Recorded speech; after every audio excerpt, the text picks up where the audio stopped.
Howdy friends and floor heads, Craig here on the third floor. We have got a great battle report. This was live streamed and we had some technical difficulties. About an hour before it got started, 3 of my cameras failed. So there was a lot of scrambling around and we were able to get things up and running. And I apologize in advance. The camera quality is not what you'd normally expect. And you'll see some mistakes in the overlays that we would have caught if we weren't scrambling around trying to make it happen. That's the bad news. The good news is it is a hell of a battle. It has got 2 of the newest titles from Weird, both for Lucius as well as Reva, and expert commentary from Cody and Owen Best. So sit back, relax, and watch the battle.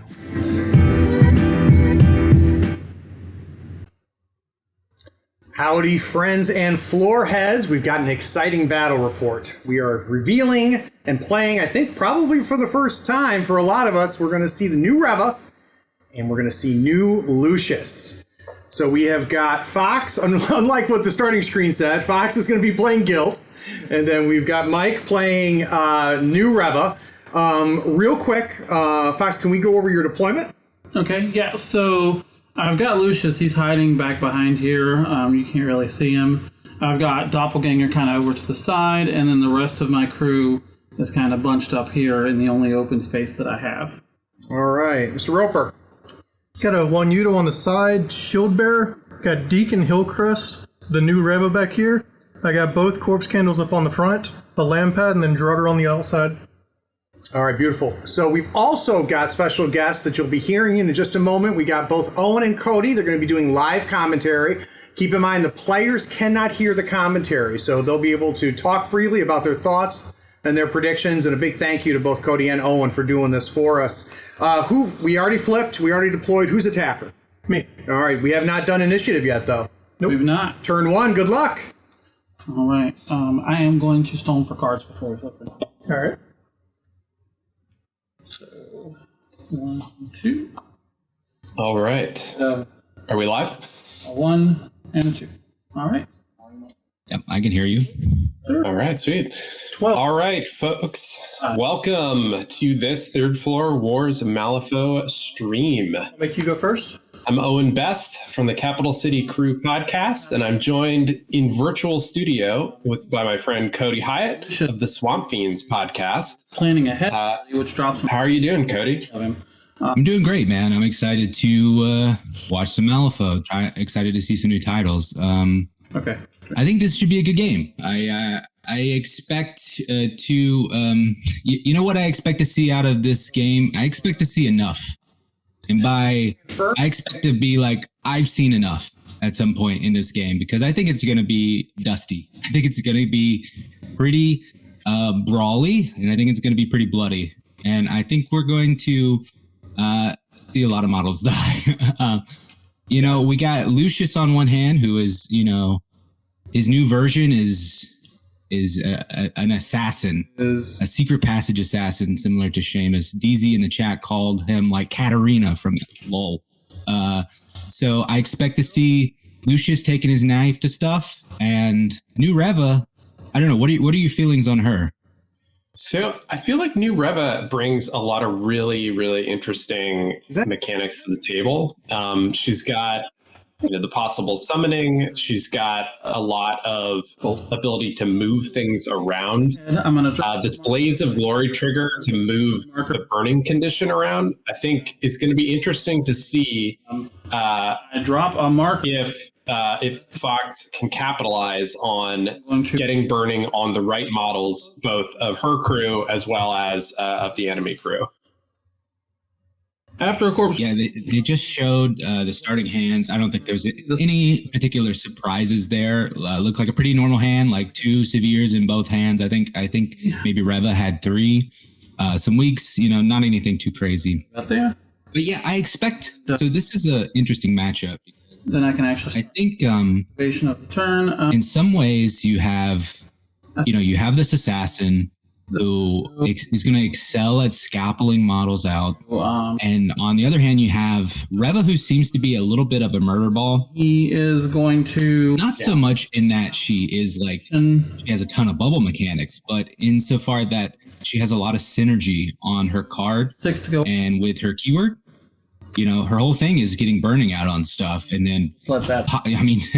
Since DZ used a lull metaphor, she's a little bit like Brand in that she's going to be getting some feelers out, but as soon as she hits her combo, you're going to pop like a zit, and turn into a lamp ad. However, That's such a I'm going to call it metaphor. Lamplad the entire game, so I apologize for that in advance. So I think this should be an interesting matchup. What do you think about the lists? Yeah, so I think in this matchup, just taking a look at the lists, I feel like Reva is the beatdown in this situation. What do you think? Yeah, Like the cheese bringing more killing power. So we're not Okay, yeah. So analyze weaknesses. So in order to think about this, and when I'm often thinking about, luckily we can talk about stuff like this because they're just going to be unpacking and throwing burning on each other for the first turn. Head. I'm going to choose the. When I'm thinking about stuff like this, I often think about like what is the ideal activation for these new models, right? For Lucius, his ideal activation is he secret passages out with his crow trigger, which he can do that to any model that is within 3.2 inches of any blocking terrain. Second of it. Now, if you're a War Machine player, 3.2 is a triggering measurement. It's referred to something else, which I won't say on here, but it starts with a P. So he does that, hits you with staggered, push off, which gives him plus to his damage flips, direction, and then he can critical strike damage you, friendlies, or like a 6/6, right? buddy up that way. That's brutal. And in order to thinking about his macro strategy, I want to think backwards from that. All right, so for Reva, for her best strategy, I feel like she's going to start her activation with burning on multiple models. She's going to pop a couple. She's going to put up her incredible bonus action, which gives +1 damage to any friendly model that has shielded. If they're attacking if they are within 4 of the model that has that trigger sort of status effect on it. Yeah. So working backwards from that, she needs to have a scrap.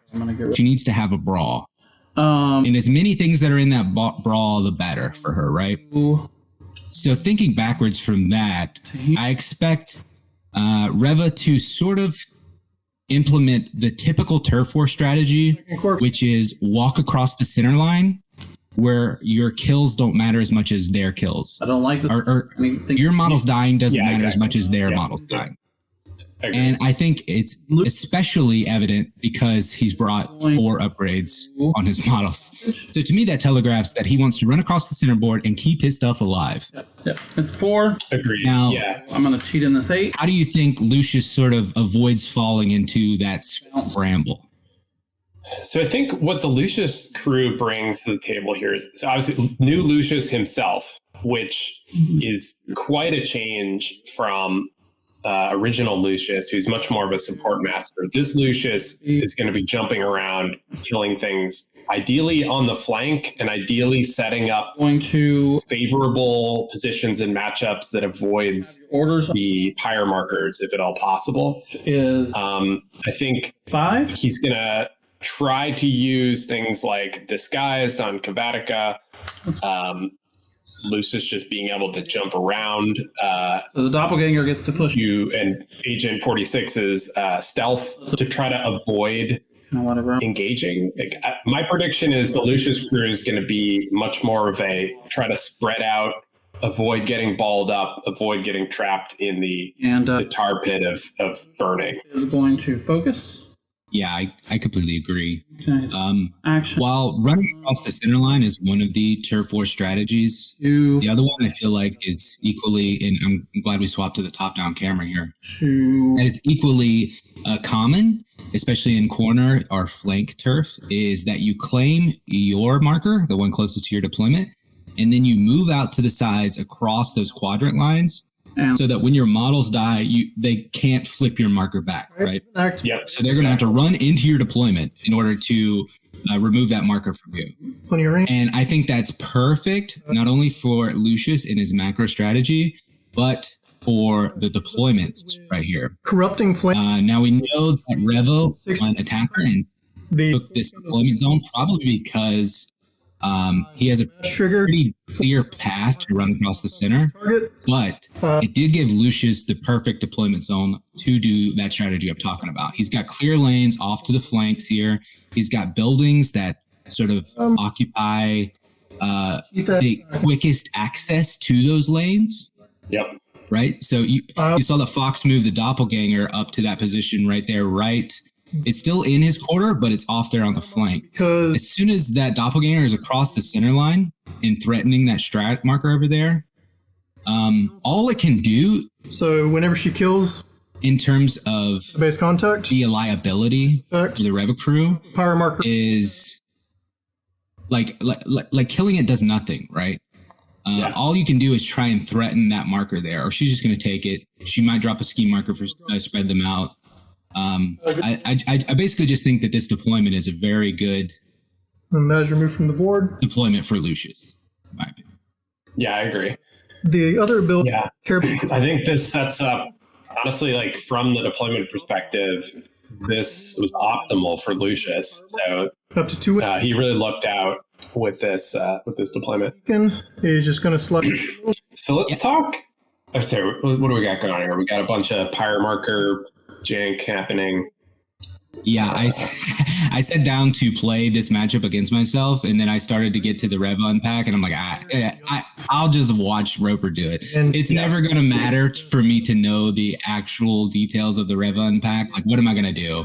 Yeah. Like, be like, they made an unpack mistake there. Now that's changed my strategy. That's never going to happen. It's just going to be, they're going to dirtle around. They're going to get some shield. They're going to get a number of burning. They're going to get, second action. some effects up. Who cares? Do we know where Lucius placed the his free scheme marker About here. from the planning ahead? Focus will give her another burning, and the walk will give her. Good question. I know Fox is using a specific marker for the planning ahead marker. I haven't flipped it up. Do you mind if I just- Because it gives a persistent effect for the entire turn.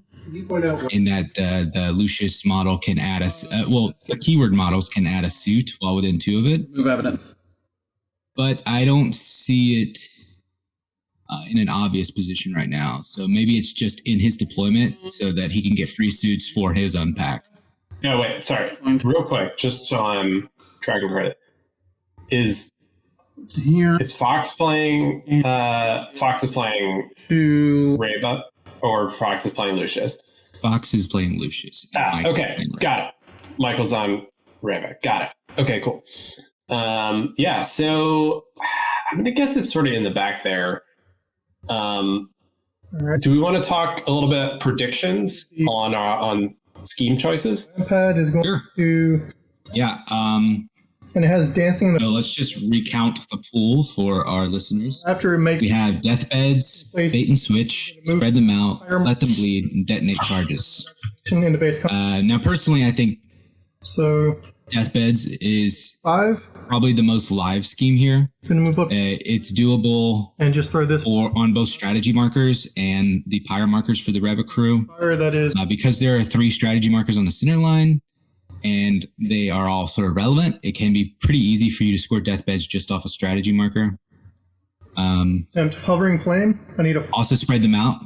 They go Seems like a pretty good scheme for the 5 inches, ignoring other models. Lucius crew, because like we were talking about before, it has sort of the movement advantage I'm gonna move and 5. not wanting to sort of scrap in the prior markers. So spreading them out can be a way to score points while not scrapping. What else are you thinking? Yeah, so I'm thinking. So for Lucius, I'm thinking the most likely schemes are going to be deathbeds. I think there's a lot of play with the ability to get free scheme markers from either Lucius or the Queller.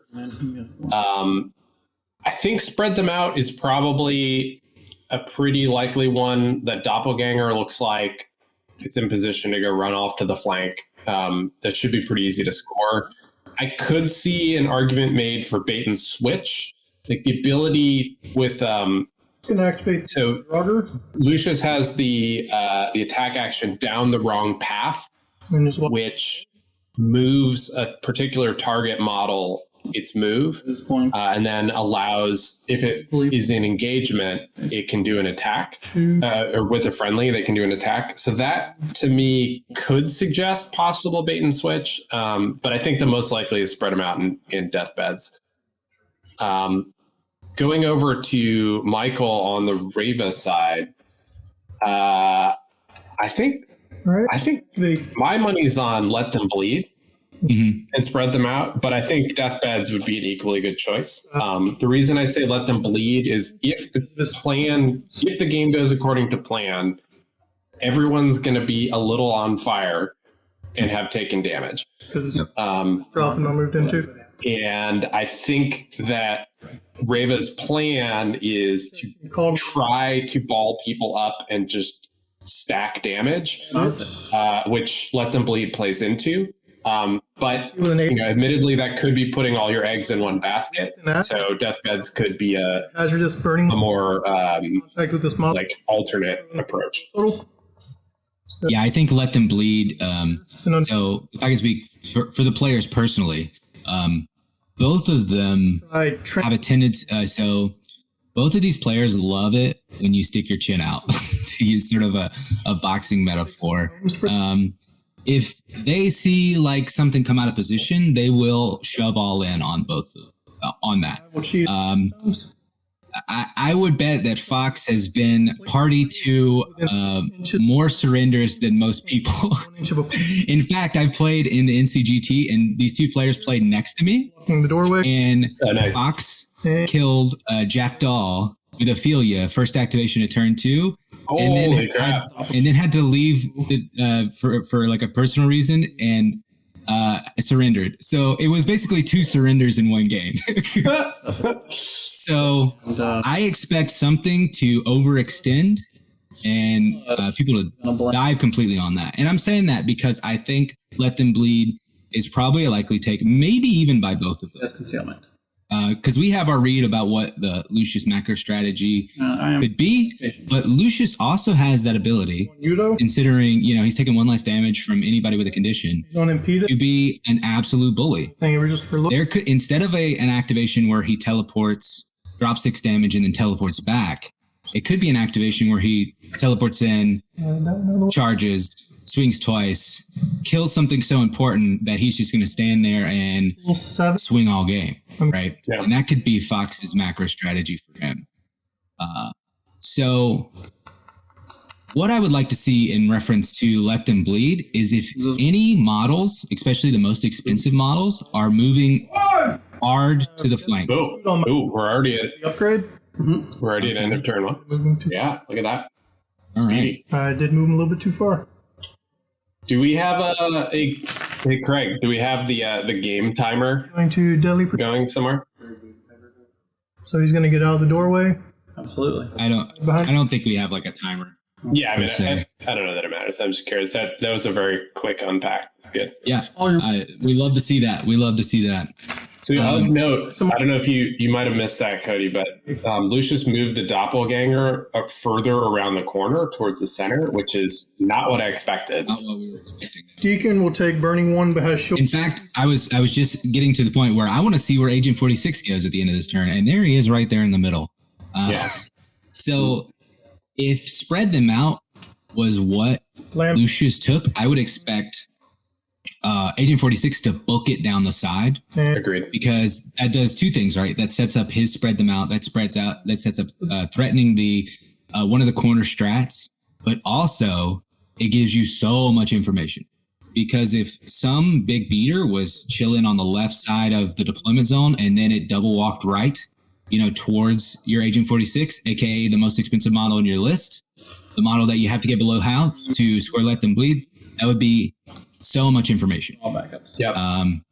But the fact that we saw kind of the opposite of what we were expecting, in that the Reva crew has spread out, and the Lucius crew is just deciding to hold all their cards close to their chest. It's pretty interesting. I don't. Do you have any other ideas about what schemes that might be telegraphed? So I think this takes spread them out of the running. I mean, it still could be. So she could be holding that for later in the game to spring that. Purse. or could be trying to fake Hand. a different. Oh, let's look at this hand real quick. That's it's not a great hand. It's all right, average. I'm gonna stone for. That's not a hand that tells me Lucius is going to secret passage punch twice. Yeah, not what that hand is. No, correct. Okay. Yeah, so I think Deathbed's still in play. Oh, Is here's the other hand. Reva's hand. Yeah. Oh, okay. Oh, okay. Okay. That was red, right? Yeah. Yeah, okay. So I think we're going to see Reva try to go in hard with 2 Severes and 2 13s and the Red Joker. But we'll flip for initiative first. So that's interesting. So yeah, so I think Deathbed's in play. I think Detonate could, as you mentioned in our notes. We didn't get to Detonate, but I think now. I think that's much more in play now.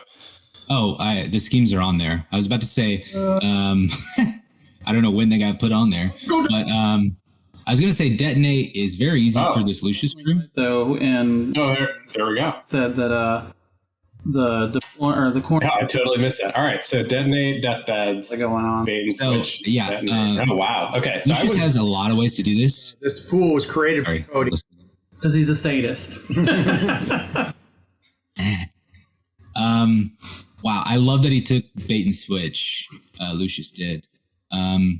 But right, so Detonate charges is way easier for the Lucius crew, in my opinion. Yeah. Not only does Lucius get to drop that ski marker, the investigator has the draw out secrets trigger on 2 attacks, I believe. Yep. And the queller, which is sort of the out of keyword pick, reduces their burning to just drop a ski marker off of them. Yeah. Which is basically just a free ski marker in this match. Just has 1. Oh, planning ahead. Interesting. Yeah, I would not have put Reva on Detonate. So it's going to go right there. You just said that Reva has 2 markers and Lucius has 1. So that's all he's doing. Some model must have ran up and claimed a strat marker in the Reva crew. It must be that model that's in this. That looks like a corpse candle. I believe he had the Draugr on the right side. So the used to be within Lamplad. He's in deployment there. What's that model on the far left? Can you tell? All right. I think that's like. Just gonna go. That's one Udo. Oh. Yeah, I think it's turned sideways. There? Yeah. Yeah, you can see his little skull there. Yeah. And the Deacon's that purple cloak. Yep. Reva's in the black. And we got some corpse candles hanging out. Where's that shield bearer? Knock everything. Oh, the shield bearer might be someone who ran to grabs. Door, we set the 30 millimeter. Is that in the center? Is that the back of a shield? Like right in the middle? That's sort of green. And that could be what that is. I think that's the shield bearer. And I think the Draugr is on the right side by the tree. Yes. Like in that makes sense. This is, I feel this is very interesting. Going to activate Reva. When she activates, the Lampad is way in the back, which is a bait and switch target. Which is at the start. I personally love bait and switch. Plus base contact with the corpse. It is within. It can pretty typically be 1 point, but it's often pretty easy to score 2, especially if you can score the reveal. The second point gets pretty easy. No, I need to be. On the back side. I would have expected them to swap crews in terms of who would have taken bait and switch, though, because Reva has crazy unresisted movement tricks. Let's see. With her action that just puts a pyre marker down and then you just place you, and whenever she drops a pyre marker, moves the models. And then charge my shield. Yeah, Lucius does have that action to move models, but that is, so that's 2 on Reva. It's a master AP, and it's going to relent. I don't know. The doppelganger can do it pretty easily. Not trigger that I wanted. Double negative. Yeah, no, harken away. All of Reva's burning. Okay. 7 against willpower. Relenting, so anything works. There's no damage flip on this, so don't need to worry about anything else. All of that burning onto my shield bearer. Nice. Okay. So how much burning does shield bearer now have? 6 burning? 6 burning. And last action would just be to focus. Okay. She's done. Do we know the two models who have their toe in the pyre marker in the middle? That is Reva and the shield bearer. Has Okay. So Reva went up, she charged the shield bearer, she black damage, so didn't do any damage to it. Yeah, okay. Gave it some burning, This side, dropped a pyre marker, I just come. and did the bonus action to put all of the burning onto the shield bearer. how do I do that? And we've got Doppelganger in the purple base next to the building. And then what's the model on the center line next to Doppel? I'm going to use I his, think Or is that that a- is the or is that I think the that's ski marker? the plan ahead marker. The plan ahead marker? Okay. Interesting. we'll target.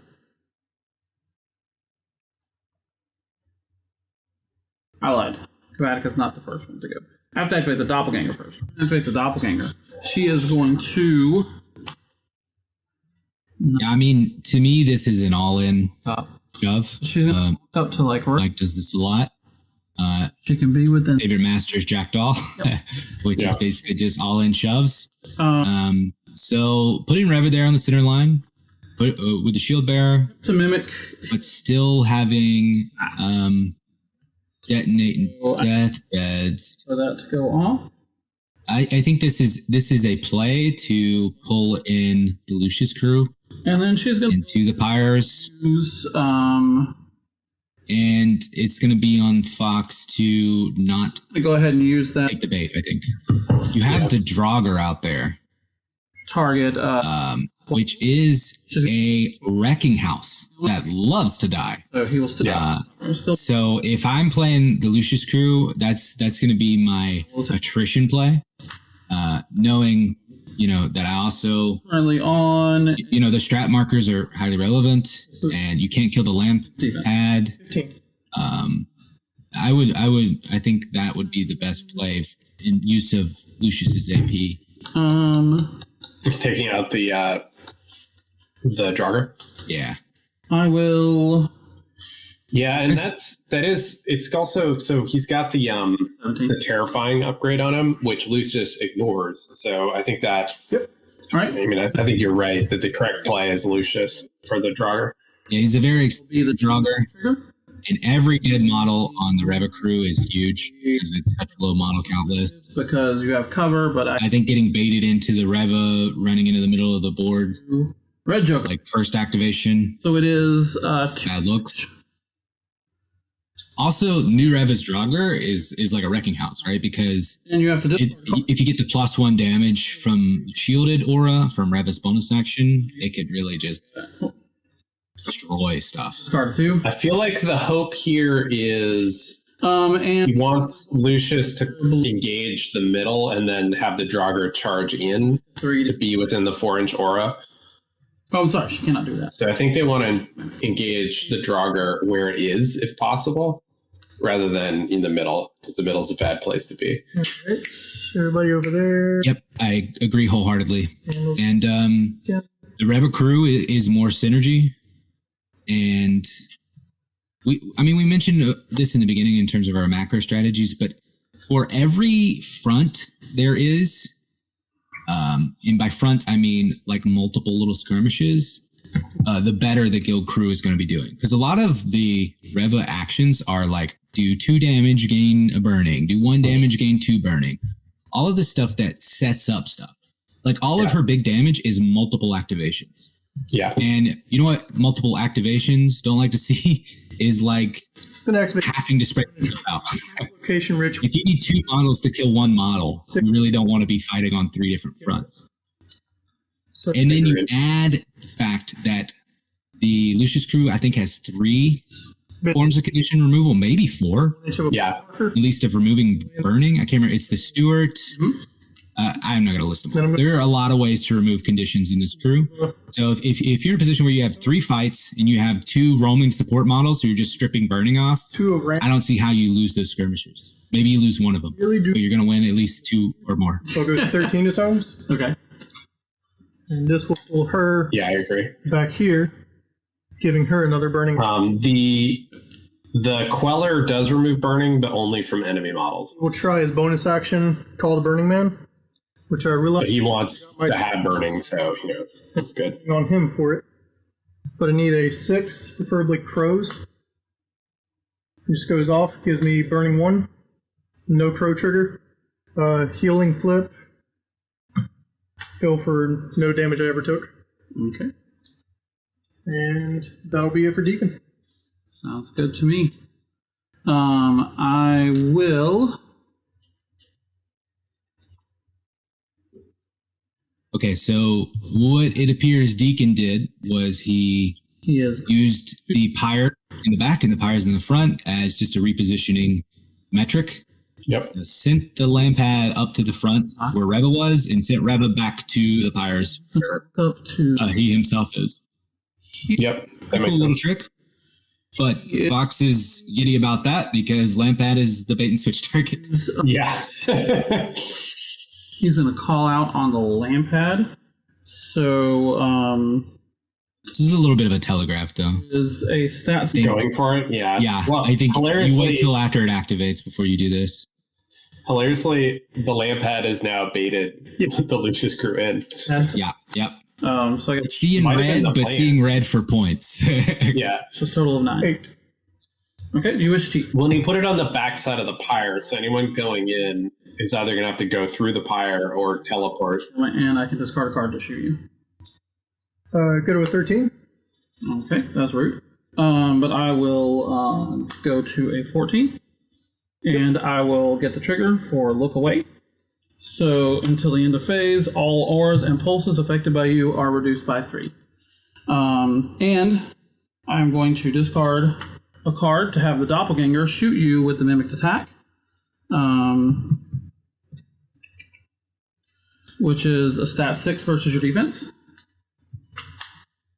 So currently on a 14. 12. Actually, I really like this play. This is a great play. I thought it was Doppelganger going or something like that, but it is Kavatica And for anything, going and setting up a couple extra attacks from the Doppelganger, you flip.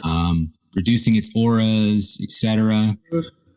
If I'm the Reva player and I see this and I see him taking damaging actions, Ouch.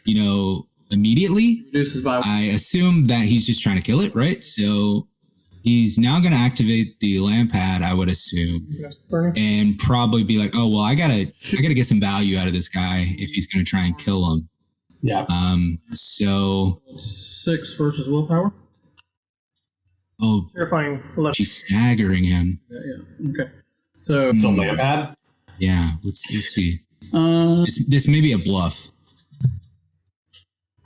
we'll let that slide. It does not go off. We'll let that slide. Do you hear Is that Yeah. We love it. Alright. I'm going to go with my lamp pad. I'm going to attempt Yeah, there it comes. flame. Oh, yeah. All right. Where's it going to go? You've been baited. But I'll take it. Move this model up to 5 inches. Now, Kavatica did get the trigger, look away, which reduces the range of the auras and pulses by 3. Yeah. I'm not sure how much that impacts his I'm going to move. activation. And that was on the lamp pad, right? Yes. Here, we'll get burning 1. Yep. All right. I don't think that really matters. Because it would just reduce his Regen 2. demise range, I think. Yeah, which is, In our cards, remember. I mean, that might be the play. Is he hope because he's got to be 4 inches from the center line. So maybe the plan is hope that lamp pad 13. goes more than 4 inches, Let's see. and then they can kill him. Yeah. Maybe.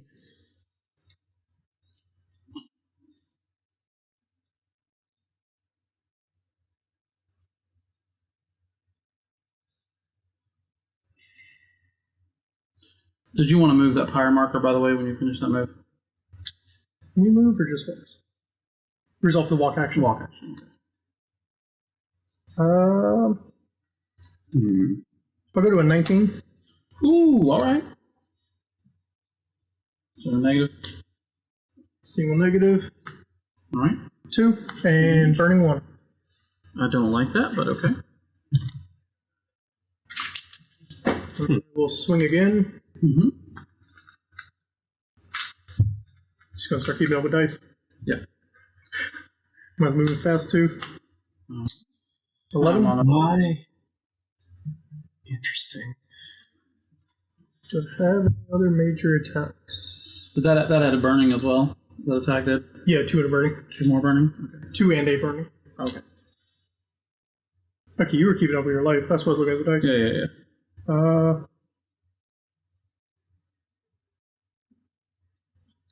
Yeah. Yeah, 2 cards left in hand. Yep.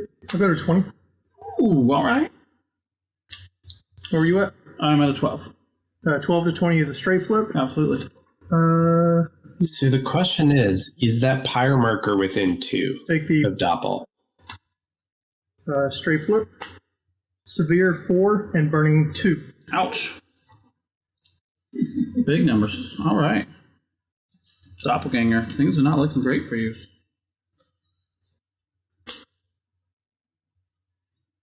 Okay.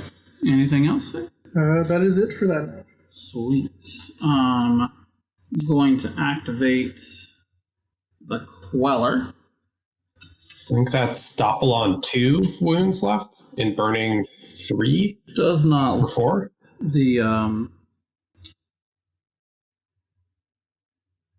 So we got shielded. Do we have any more shielded left on your shield bearer? No, Just armor 1 just armor 1. and terrify. Yeah, now the Lucius turn to me is, can we score bait and switch and detonate charges on the same model?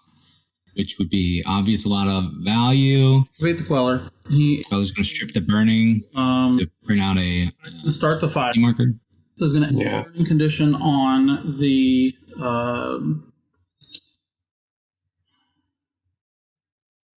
lamp pad. Can you use my focus on this? Okay. There's no. It's no. Oh, No flip. It just happens. I'm going to put that right there. And ends all burning on him, and I get to drop a ski marker into base contact. Then he is going to. So do you think the And how close do you think that pyre marker is to the doppelganger? More or less than 2? shield bearer. Looks like more than 2. I think it's more than 2, I'll be on a straight because of concealment. which means he can't get the deathbeds off the doppel also on a 13. this turn. How many cards? Does he have a schema? What models do you have left? Oh, sorry, that's the Lucius scheme. Yeah, never mind. Agent 4. What is this yellow marker next to the... That could be a Reva scheme. So Not sure. be a Oh, no. That's a Lucius scheme because the Queller here for removed the burning to drop it. Yeah. Okay. 1, 2. It's a week of I'd like to see it on the other side of the lamp pad, correct. because if that is a planning ahead marker, that sort of pinkish marker, and you put the yellow one on the other side, And then and then you lure the lamp pad 5. towards Lucius, whatever, then you could probably score bait and switch and detonate Cards. Yep. And off the same model with having 3 markers just sort of in the general area.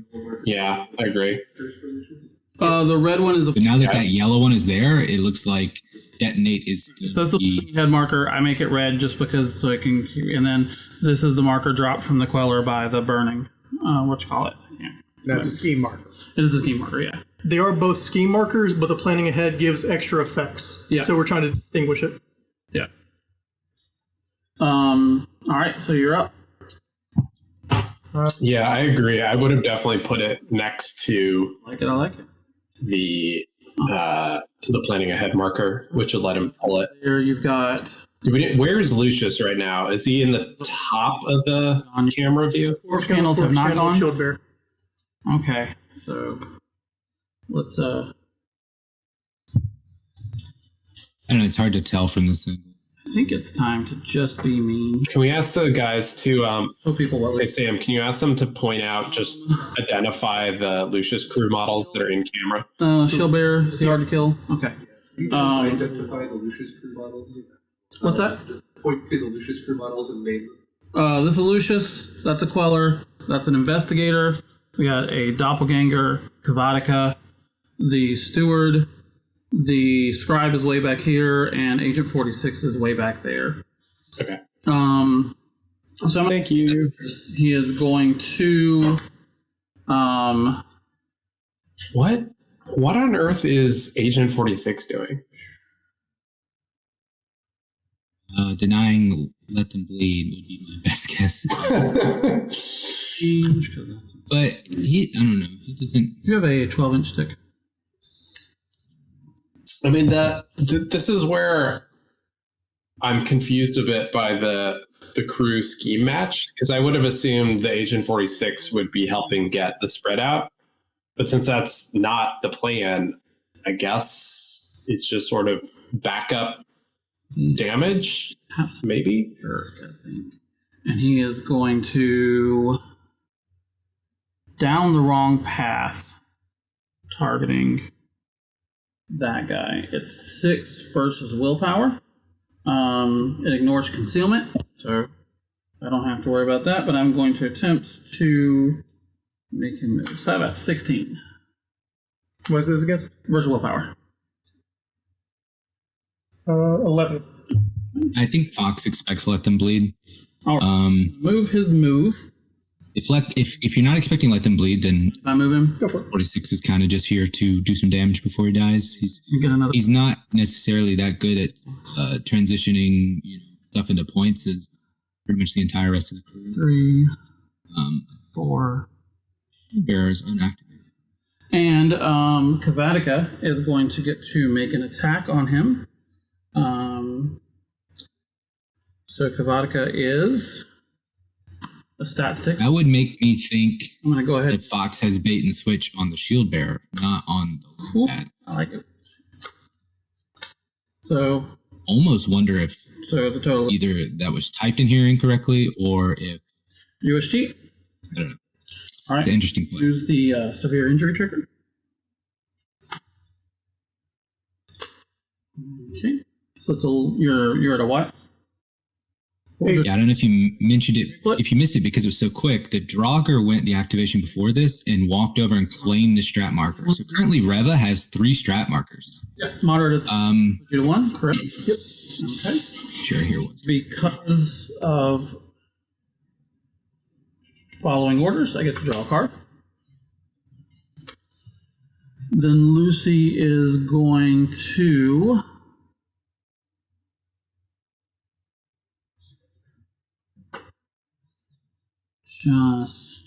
can't really charge. So I'm just gonna.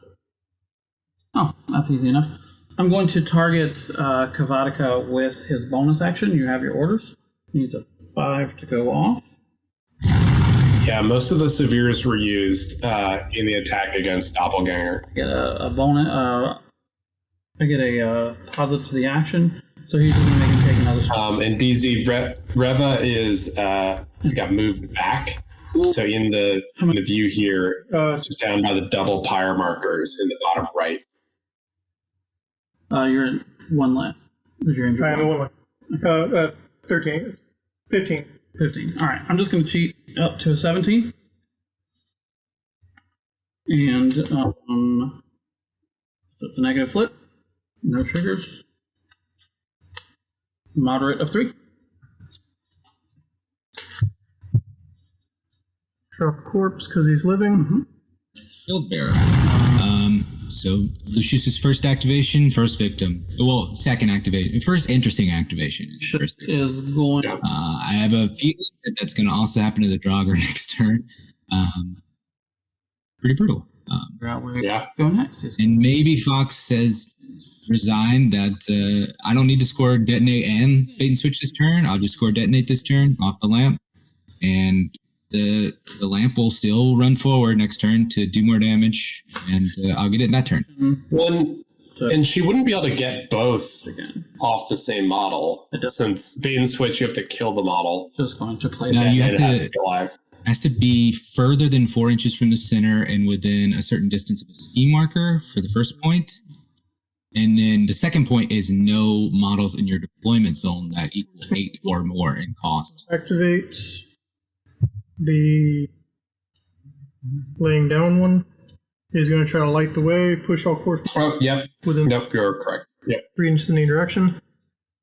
So To be there, yeah. the calculation for Fox here was, why waste Lucius AP on scoring this point that I'll probably score next turn when I could just kill a model? Yeah. Which fair. And then Take those AP out of the game. boxes here. Yeah, I mean, Mike's macro strategy here, Here's one. what I have To lovingly referred to as the Bynum Blitz. Because if you're a TFW fan like myself, a lot of the first deep dives were with Bynum, and a lot of the crews he was playing in GG0 were crews that could get across the center line, drop all of your bombs, score, claim all your strat markers, stuff like that, and sort of aggressively score in turn one, and then we'll go 7. hold your own and do your attrition from that point. I don't think that is the best play into turf war. I was going to go. And I think he's already lost the strat marker there in the middle. The Draugr will probably die next turn, lose the strat marker there. More, but he's still going to bonus action. So claiming these markers this early when you're only scoring 1 point on turn 2, and you're probably going to lose them before you score them on turn 3 and 4 can be pretty rough. So all here. Yeah, because that's a lot of AP invested for potentially not a lot of points. And honestly, this is where I would have picked spread them out, because the flank ones, you could just be like, spend your interact APs on dropping some scheme. Yeah, you're right. If you're going to do this anyway, why not score spread, right? Yeah. Here. And yeah, but I mean, it's a difficult calculation, because maybe Michael looked at the list, saw that he brought 2 graves, because remember, it goes off. We're building in a world where we don't know what the master is until we've revealed the list. So maybe Michael did the calculation where he put the 2 Grave Spirits touch on the Lampad and the Draugr. He put the 4 upgrades out because he was going to do the run across center and be tanky strat. But then, after list reveal, saw that he can trivially remove burning. He has 2 ruthless models that completely ignore 4 stones that you put into your list. Yep. And you got to audible from that point. And maybe this is this is a potentially useful audible, right? Just run over, grab the points, and just try and hold until the end of the game. Yeah, I think that blitz style, though, is going to be a better move into break the line. If you're looking at a strategy where you can rush and do some interactions to get your strat points, it's going to be more valuable in break the line, because it's harder to just flip them back. But in this, if you just kill a model, you're flipping them and undoing all your work. So I agree with you that's just because positioning that may come back to hurt him. Drop it. Because one Udo, who can actually do a ton of damage, is just kind of hanging out on the side. Yep. Same for the Draugr. Yeah. And they're not cheap Draugrs. They're not cheap one Udo. I mean, the Draugr has an upgrade. The Shield Bearer, there's 4 upgrades in the list. I don't think I can escape it. Yep. Sorry if I'm being transparent, but you know what's coming. All right, and Agent 46 is done. I'm out. All right, Scribe is going to. He was able to move the lamp a little, and I believe the intent was to move it outside of 2 of the plan ahead marker. They both know what's coming. They both know that detonates in the pool, and that Fox has it. So I believe they declared the intent that, or he declared that the lamp is outside of 2 there, and they are both aware of it. Okay. Was that Scribe coming around? End of turn 2. So let's score strategy marker. I got 1 here. I got 1. He's got 1 there. What are these marked? Oh, that's right, 1 and 1. So you both get a point for that. So it's 1 to 1 there. Any schemes? Detonate charges on that big boy right there. Let me double check and make sure I'm not forgetting 1. Oh, maybe. Was he in range? I think the declaration was you can't move it outside of 2, right? Correct. Right. So 2 for Lucius, 1 for Reva. We're going to go to a quick 10-minute break at the end of turn 2. We'll be back for turn 3, 4, and 5. Make sure you follow, like, subscribe. See everybody in 10 minutes.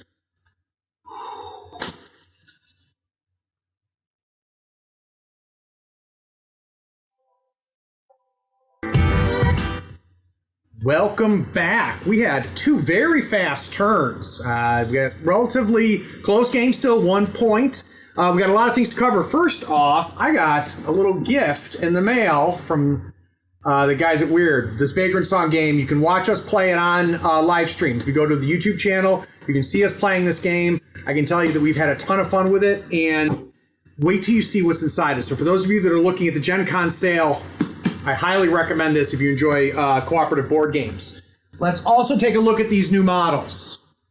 So what do we want to look at first? Let's look at Reva first. Let's see how close I can get. So there is Reva. Looks nice. Then let's take a look at the Deacon. I like how Mike did the Deacon in good Southern televangelist colors. We got that leisure suit, light 70s blue. It's really a gorgeous sculpt, though. I don't know how well it's translating on the pictures, but both of those sculpts are incredible. All right, let's take a look at Lucius. So here is Dishonored Lucius.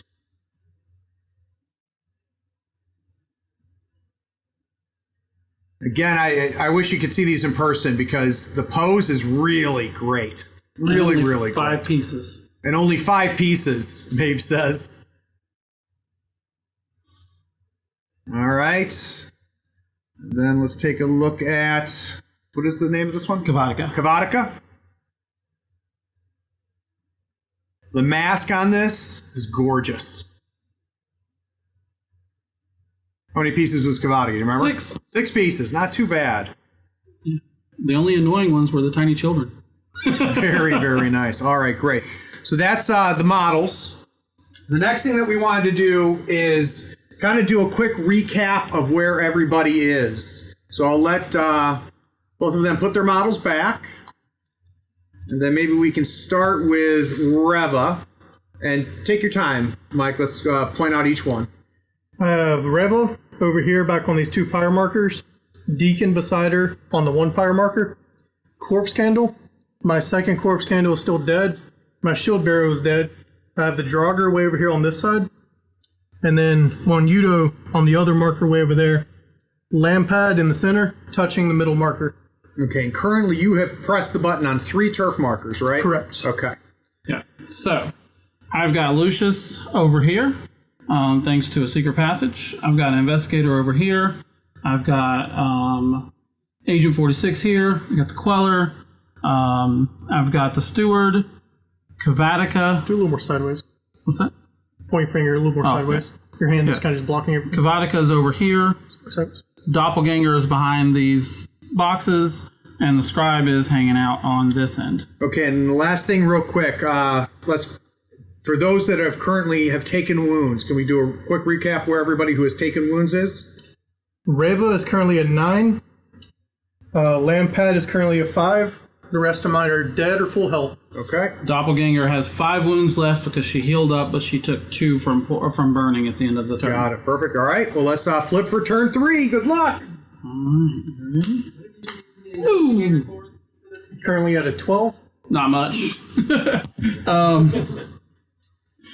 We are back in this. We are. So that critical third turn. Yeah. I currently have 8. Initiative here is usually pretty important. I really want to see where this planning ahead marker goes. Pass tokens? Yeah. That is the most interesting. We each had a pass token for that. I think that's going to tell us a lot. And I mean, the other interesting thing is going to be we've got Lucius up by 1. I don't think that Fox knows necessarily what the other or disguised what Reva's schemes are at this point. Yeah. So I'm curious to see how Fox tries to maintain the lead, whether they're going to try to pull the Lampad back. You're good. Oh, and I got a planning ahead too. So. Yeah, well, we were listening to them talk during the break. At the red and hand. You can't see the monitor. Reva's hand? You good? Yeah. All right. Yeah. So this is the Rezer hand.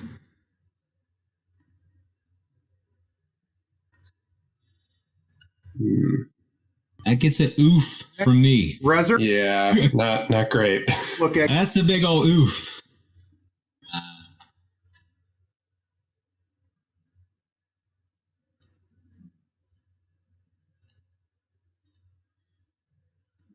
Only 113, but you got your T in.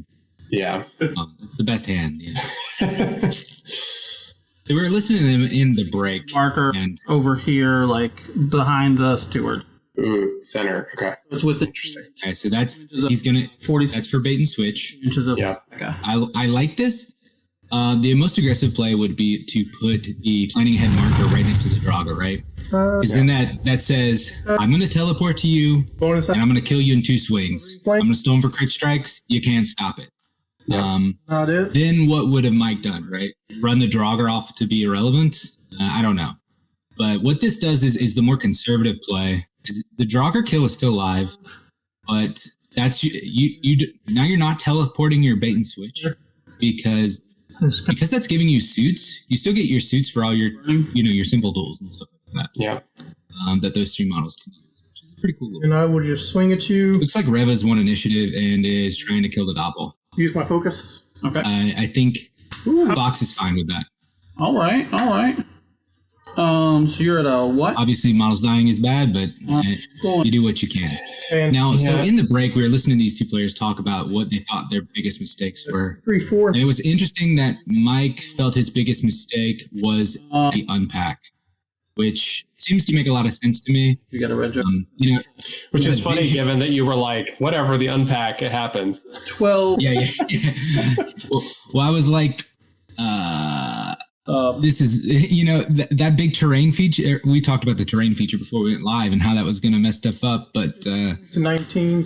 Negative. Mike said his idea was to have, sort of his essential models going through that window, supporting everything so he can kind of do, Built. everything at once. Target must have And 3 or greater. Yep. I think Fire mark. a lot of us are going to have a similar experience with the titles where we are going to be like, Not a I'm draw. going to try and do everything on my card Straightforward. and miss the thread, the sort of macro strategy that we we're talking about in Creative. turn 1. Because Michael seemed to basically suggest that That's gross. because he kind of messed up the unpack, he was sort of forced into claiming these strat markers and doing this sort of spread out. got a message from the Gen Con tournament. So just real quick, they've finished round 1. So right now the top 5 at the end of round 1 on the Gen Con tournament for that Weird's holding. We've got Joseph Trueblood with 10 Thunders in first place. Andre Demings, friend of the show. Neverborn, second place. Rob Perry with Arcanist in third place. Jason Guy with Explorers in fourth place. And Samuel Manuel in fifth place with Outcast. And as we get these updates, I'll update everybody that's watching here too. Okay, so my first turn is Great. no, Awesome. That's great. Yeah. So the lamp has been spiking. One more swing. We'll see if the Doppel dies. Is the so that dark green marker, is that a ski marker next to the pyre? I'm going to activate Oh, I just switched views. Weird because he's got to save her. Lamp missed. So he No, Doppel lives. so much for that plan. Stuart's going to heal it or strip off the burning. it goes off. It's going to heal her just 1. That's not great. We're going to heal her 2. So go back up to 3. Yeah, that's not what we needed. Spell magic. Rough. So it's a 6 versus willpower. So she's going to relent. Gross. Okay. The blackish marker, like what's right next to Reva, is that a ski marker? What do you think? And I'm going to put another focus. Or is Probably that a corpse from a candle, maybe? Um, I'm not sure. This one of the target or of you? Another friendly model within 3 inches of this model. I don't know if we've seen a Reva ski marker yet, which is Since it's this model. basically makes, I don't know. I don't know how Detonate gets scored this game. Seems like it's going to be very difficult for Reva to do that. He is going to. I don't think Fox will score strat this turn. It could happen, but I don't know if it's necessary. over the. You can kind of get addicted to scoring every strat every turn. So she is But 3 wounds. scoring 4 on turf is a blowout. Black mark. So if you're skipping a turn on scoring strat, it still doesn't. It could be in service of scoring 3 in an easier way, Strategy marker. getting to 7 points easier. Yeah. Currently no Reva scheme markers. No. Just pointed that this corpse pyre, no schemes on the board. Roger. Okay.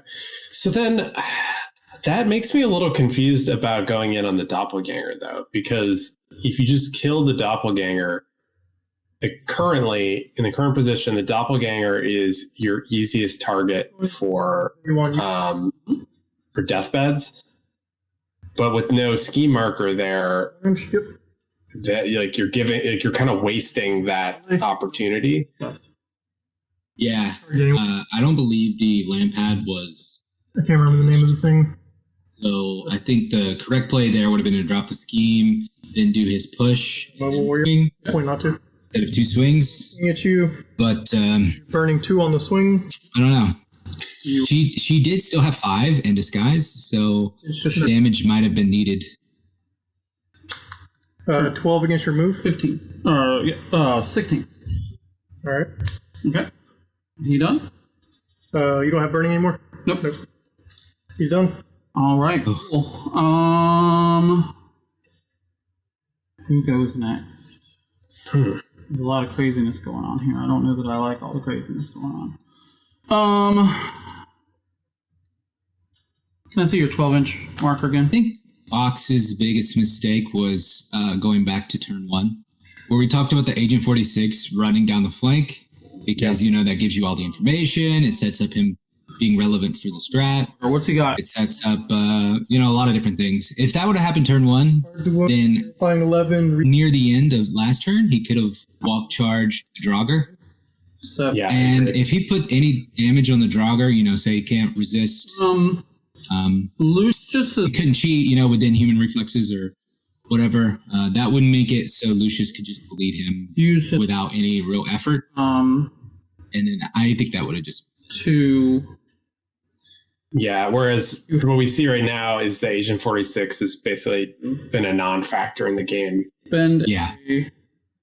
which is a lot of points to be tied up in. down to 3 stones. Yeah, well, Durably. Fox is in a position where she can play safe. It needs So the doppelganger. So it needs I don't completely disagree with just keeping 46 back and saying, inches. you might have let them bleed, so I'm just going to be as safe as possible because I'm winning anyway. So don't hate I mean, that. that's a good point, because it does change. We knowing what the schemes are can be in a position to be like, oh, well, you should have done this, but I think if they have to avoid the possible let them bleed, that's actually a pretty decent move for denial. walk up to the marker. I don't know about you, but I'm super interested to see Reva's activation this turn. Heal to I think Reva's activation could put us in a position because draw a card. despite Michael being behind, Took an he action. has accomplished the goal of making a brawl here in the center. Then Lucius. Correct. So if Reva drops a bunch of damage, Deacon teleports her up. She drops pyre, she pushes pyres. Now 4 of your models are on burning 3, 4, something like that. Look at my hand. We're looking at a different game. Secret passage. If she whiffs her activation, Goes off with I think I will have seen enough. pop him up. Yeah, I agree. Oh, here it comes. Okay, here comes Lucius. Staggered out to Yep. Draugr. Yeah. All right. So Draugur's. She top decked the trigger. She didn't even need to. No. She got the crow, Draugr. and it was already there from planning ahead, but Oh, top man. decked it too. Remove this. I'm gonna use my focus. So flip 1, 2 cards.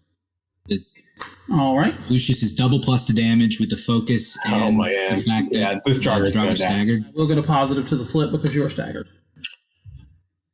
Yeah, it's huge. And we know Mike's highest card is a 10. Wound and negative. Yep. So And there it is. That was not it. That's fine. Still straight. It's cleaning up loose ends trigger, but doesn't do anything because you're not hard to kill or demise. So negative flip. 2 damage. Straight. To focus and stagger. But Oh, we don't need to remind them. on a straight flip. Okay, there it is. That would have been the 11. That would. Unless you want me to reshuffle and flip it again. No, you're good. But what's the damage? The damage is 5. So he's got 2 wounds left. Correct.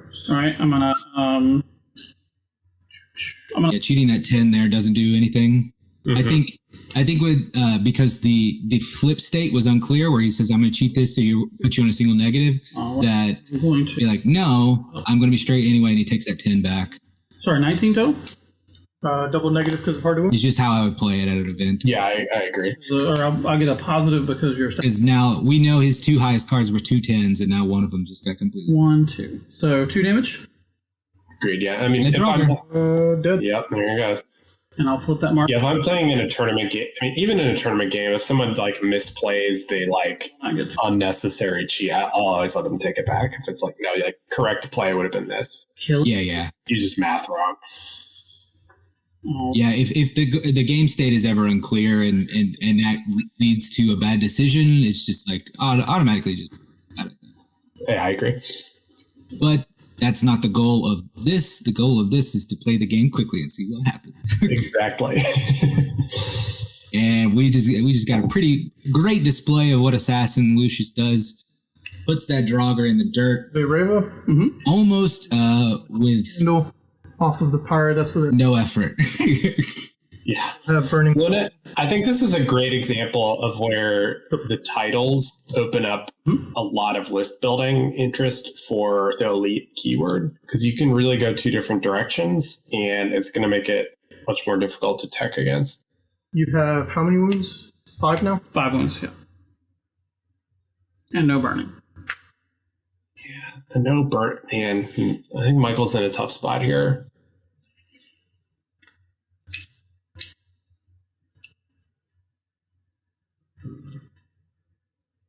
I do not think Fox will score strat, I only remembered it. and that will keep it kind of even.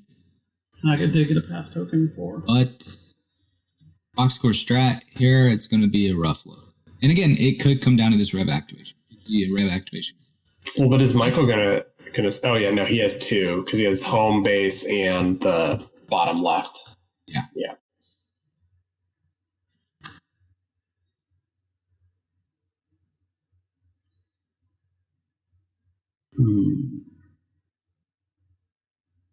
Just trying to think, like, what are the plays? Is there any way to get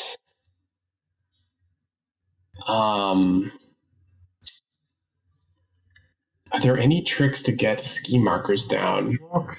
Ski through the gateway. And then charge. Okay, you can't charge. No. Charge anyways. No. Swing. So walk, charge, swing. Yes. Okay, she's manipulated, so you're in a negative. Oh, They're clarifying that because she's disguised, she can't charge, so she walk, charge, couldn't charge, so she walk, swing. That's rough. 2, 3, and it's for all rough. 1, 2, 3. Do you have a bonus action left? I do. Does your bonus action do any damage? No. Okay. It's the one that gives you all the burning. It's the one that gives me all the burning. Okay, yeah, so does 4 max or 3 max? What? Your damage track. 1, 2, 3. 1, 2, 3. Okay, so I'm good. I'm on a 9. Oh, okay. Ooh, this is not good for Reva. Still holding my intuition. Okay. So let me double check. So I should have flipped the 12 that I was looking at. That's a little scary, but okay. So I was at an 18. Okay. This is a good take back. So I'm on a 9. It's good when I remember to put intuition back on the deck to use it. Yeah, sometimes. And then what was it? Straight flip? Mm-hmm.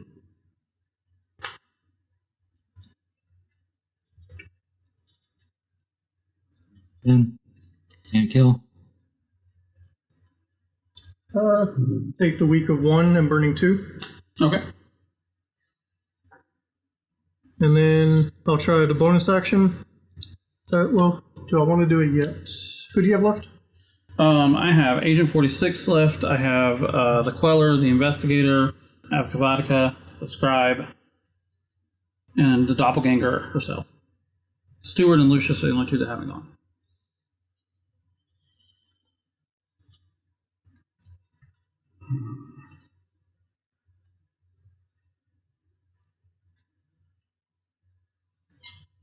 Oh, what did you say about Stewart and Lucius? What? Stewart and Lucius are the only two that have gone. Oh, the only two that have gone. Yeah, sorry, I misspoke.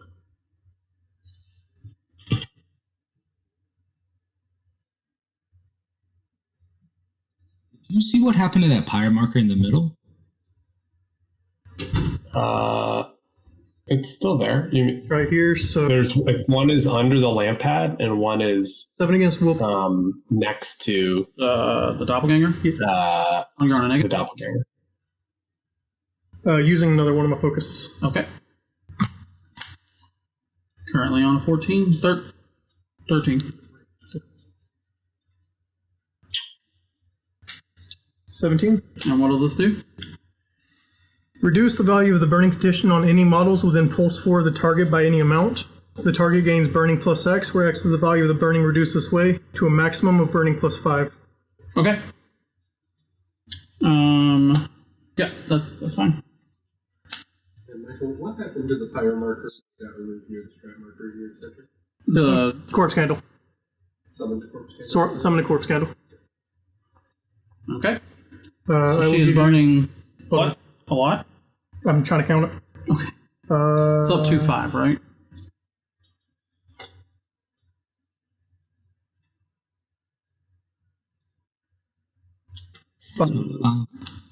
Removing all burning from Reva, the corpse candle, and one Yudo. Good. And then Reva is done. Yeah, so that is going to be Burning you. a new master. Got my ability Like issues playing a new master to me because 4 to 8 games. if you heard what happened there, is, May have it. when Reva activates, she can turn a pyre into a. Kill myself for one when I walk. Corpse candle. That's pretty. Second, I don't hear what he's. All right. Sure. Yeah, I think she's got to go now. Like, holy shit. Okay, yeah, they're activating Doppel now. So when Michael activated, he turned that pyre into a corpse candle. In retrospect, the play would have been to get Deacon to teleport Reva up there. That way, when she activates, she doesn't have to do an extra walk. Yep. And she could have did Lantern's Light as her first action instead of her Yep. last. And then try to immolate to summon a lamp pad. Yep, and immolated the doppelganger. Now, if that was the play, the correct action, then we're looking at an extra lamp pad on there. That's a different game than the one we're looking at right now. Been on her. On who? Would you have put the pyre underneath the doppelganger? That's what I'm asking. Because he successfully put 5 fire on her. If that was the first thing that happened, All that. just with the bonus, right? Because of the fire that's on the other models. Pops. You did that first, then immolates her. That's Let me get to the. that would have been a lamp pad and maybe even a point. So many corpse. Yeah. Well, and if Bring that. I brought immolate is range 8, that. not a claw attack. I think the play is teleport her, Pull you off of the street do Lantern's Light, and then just go. place a ski marker, And that should have. and place her out of range, and then you're scoring a point. You're getting your deathbeds and a lamp pad, which would have been a huge swing to catch up. So how much more burning? Yeah, that's just a consequence of Uh, these masters are new, stuff like that, and swing. when you're behind like this, you're like, I gotta do something. I gotta do something. You feel that sense of urgency. Just And I think Mike was saying, I gotta do something. I gotta get my master in. I gotta kill this. Okay. I gotta play shovel. I gotta catch up. and then I believe that's all. I mean, I think it's a good reminder in any situation where you're in a game and you're feeling down. She's gonna go. It's sometimes good to just stop and be like, okay, what should I be doing here? Let me think about my possible angles. Yeah, she's gonna. Because it's easy to accidentally rush into a play Needs a. when you're on your back foot. It goes off. She is then going to analyze weakness on Agent 46. So he's going to relent. I'm going to cheat in the 7. So get the on your heels trigger. That's enemy only. I did that wrong on the first turn anyway. Then we will analyze weakness in somebody else. We'll use, yeah.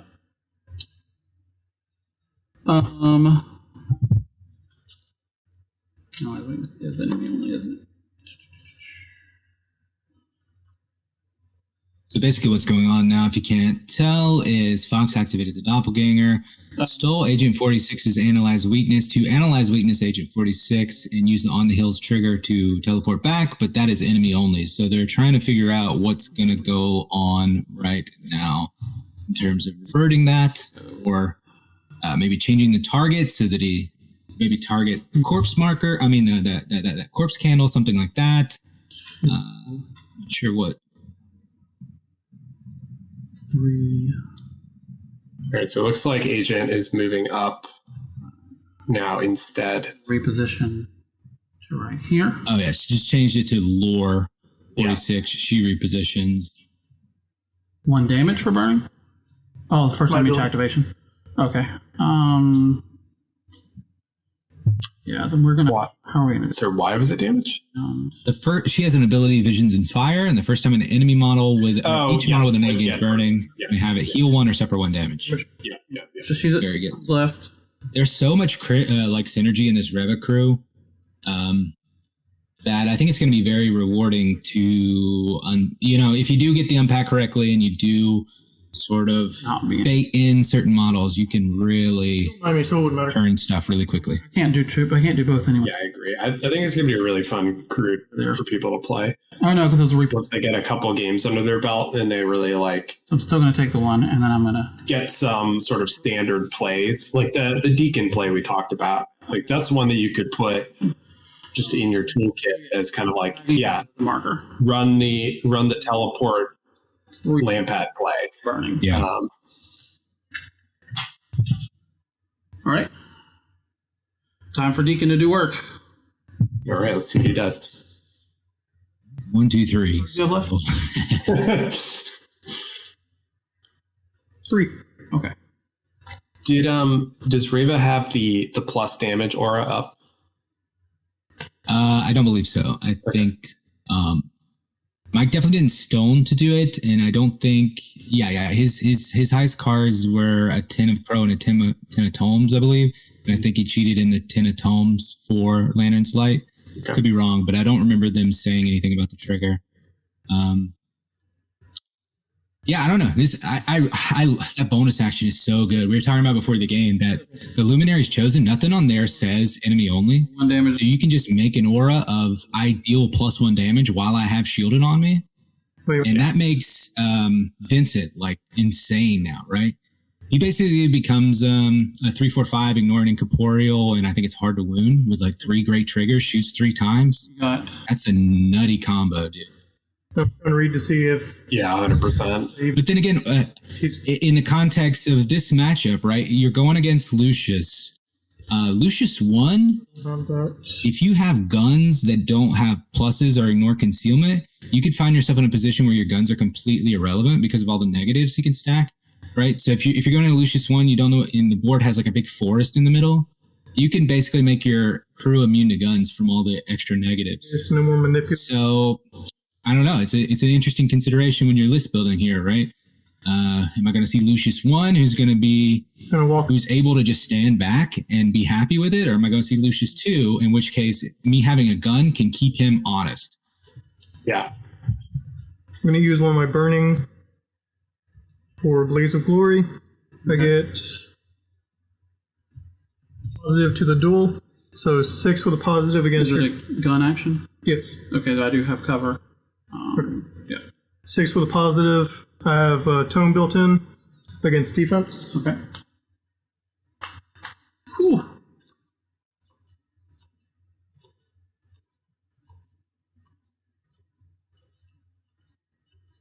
Would you like to cheat? This will be a 1 blast, 2 blast, 3 blast, model damage gain burn.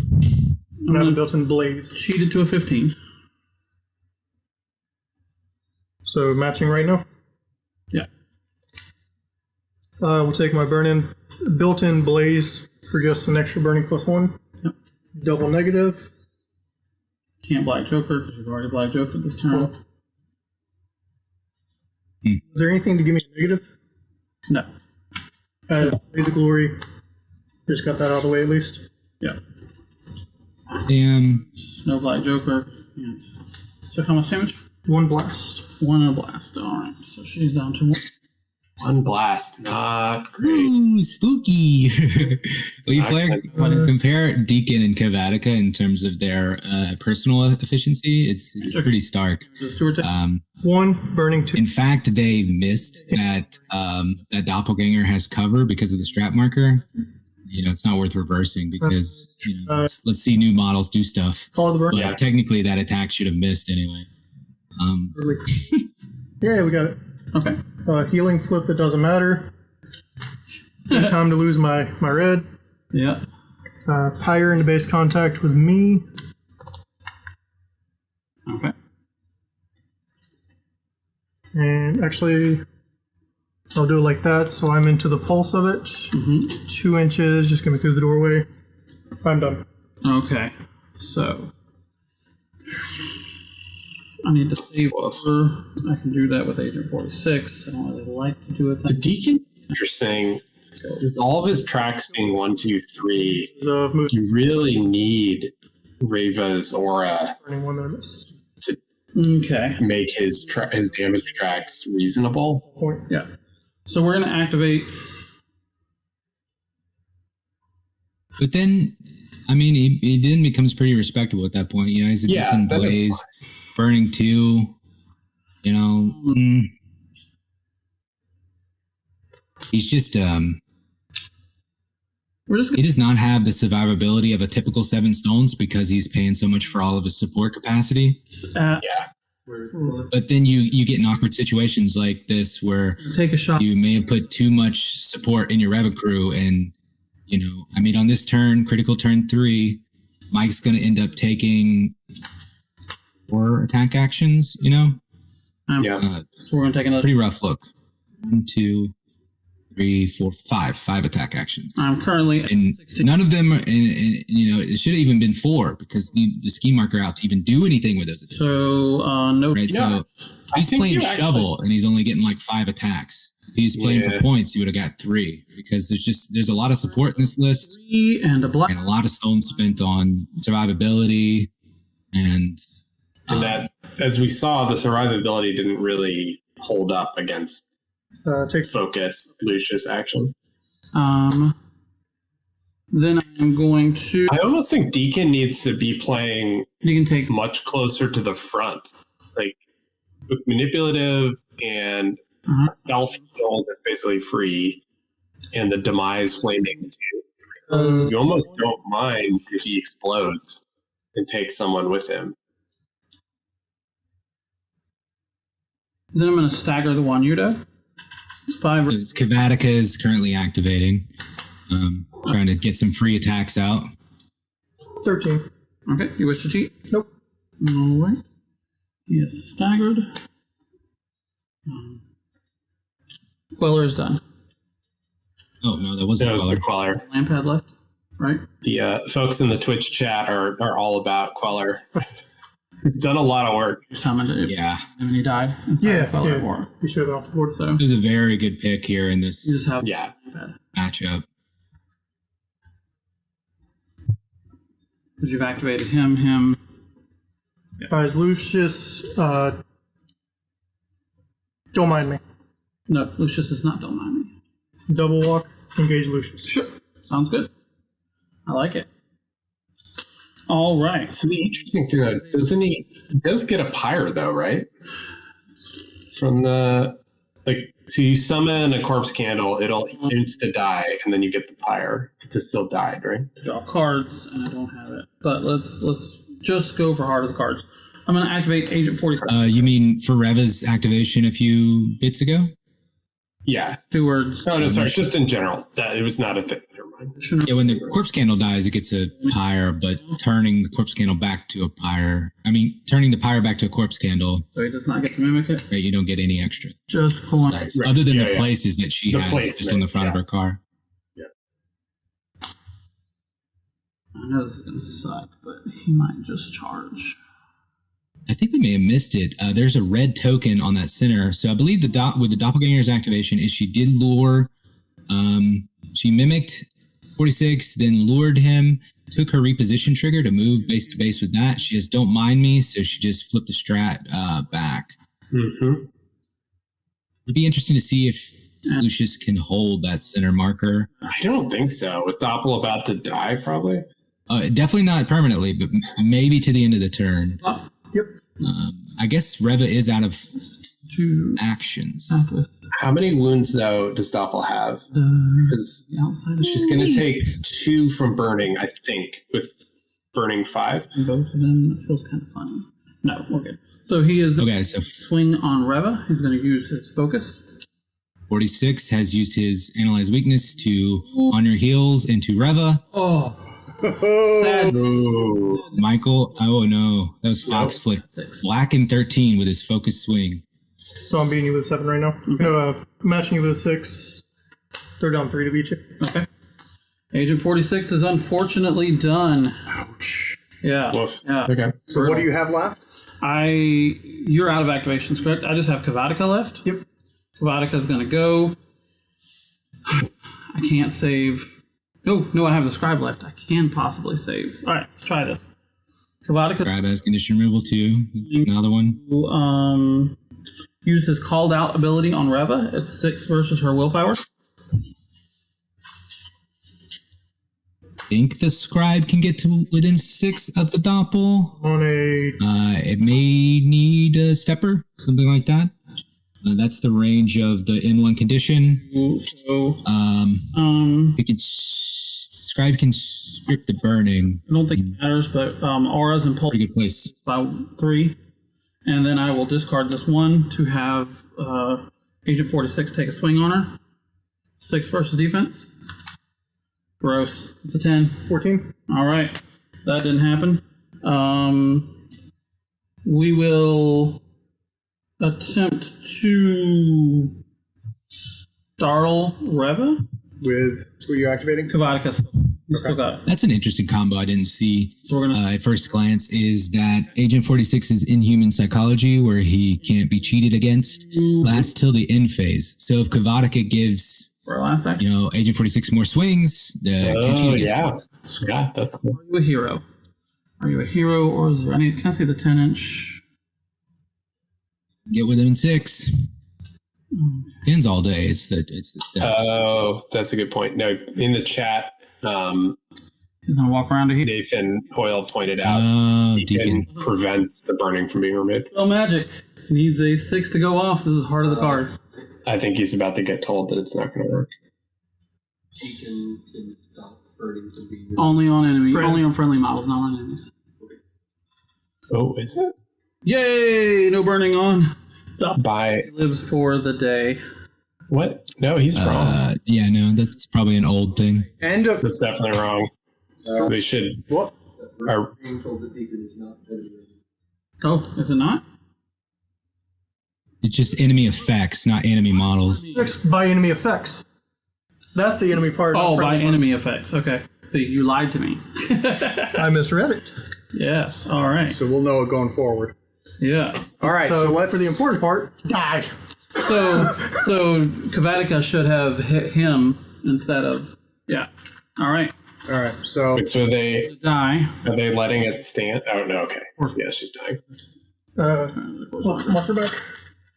And then we'll flip the marker. Unfortunately, I don't get this. Don't have to flip a mark. There's no model. Oh, that's correct. It was killed by burning. Yes. Unfortunately, she is gone. I do not have any schemes to declare. Do you all right, have? well, yeah, hold on a yeah, second. yeah. Wait. So are we cleaned up? I don't have any other models with burning. The end of turn effect. In the end of turn? Nope. Okay. All right, so let's first talk strategy. Who's got 3? I have 2. That Or 2, yeah, you each need 2, right? Yeah, so I've got 2. He's got 2. All right. center strat marker should have gone away, right? And then any schemes. I do not have a scheme to declare. No. All right, so that puts us at just, where does that put us, Sam? Guild is just getting 1.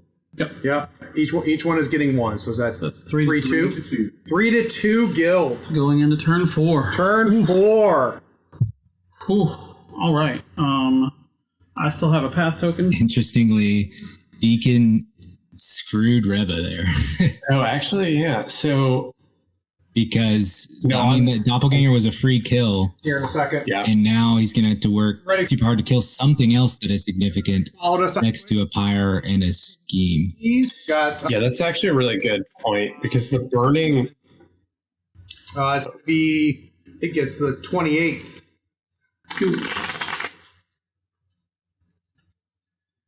So we cut off Craig there. He was advertising that the next pool party stream is going to. Pool parties for every faction.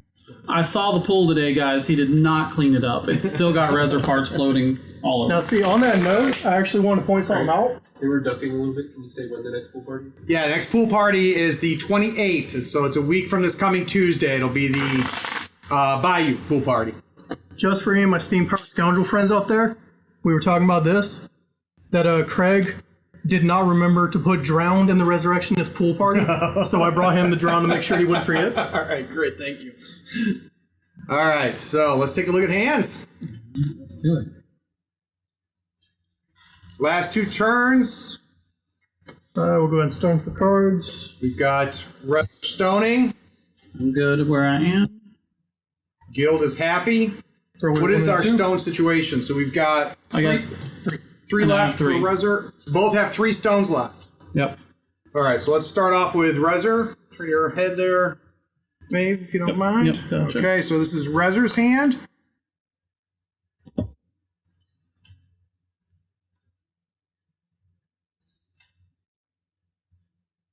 Okay. Right, and then we will do Guild's hand.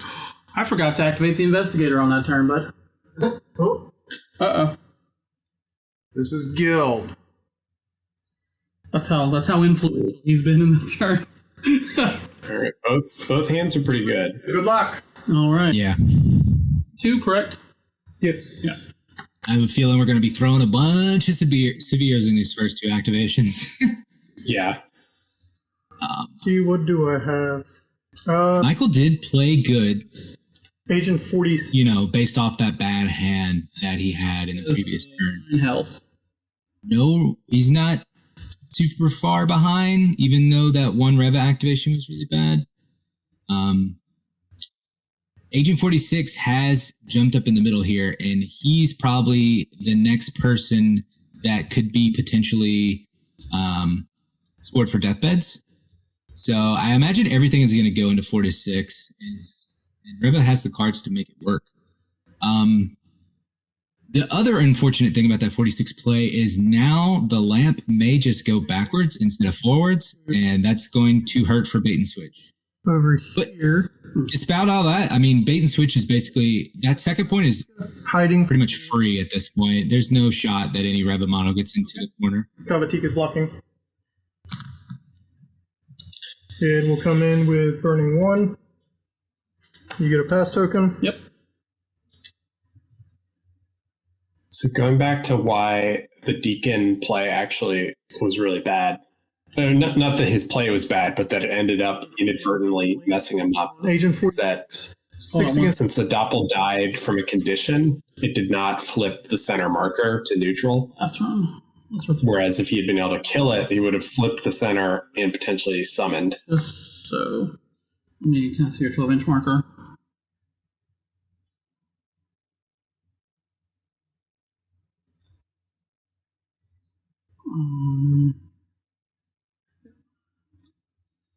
We'll put it right there.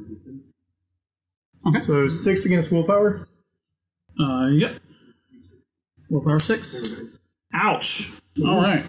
It's not a good start. So I'm at 7 and I got my mass trigger. Yep. And if I remember, I have the intuition that. Okay. So that will drop a pyre on you, under us both. So just catching up with the chat a little bit. Rid of us. Um, So you stick out. Easy Kavatica has been doing a lot, I would say. Lots of free attacks, lots of value. Deacon up. And Nathan, Which way do I want? the Reser player has deathbeds and detonate charges. Actually, both players brought detonate charges, which is funny because that's the thing we thought that was the least likely option, but both players ended up with it. It's just the amount of markers out has been a little low. So I think both players are sorry. I don't think Fox thinks that Michael has detonated. I mean, certainly at this point, like with no scheme, I think 0 scheme markers placed this whole game. One difference. That will definitely come out of nowhere if he's able to get it. 2 off of that. And then 1 burning. Okay. Down to 7. Swing again. 6 against willpower. 8. Currently on a 13.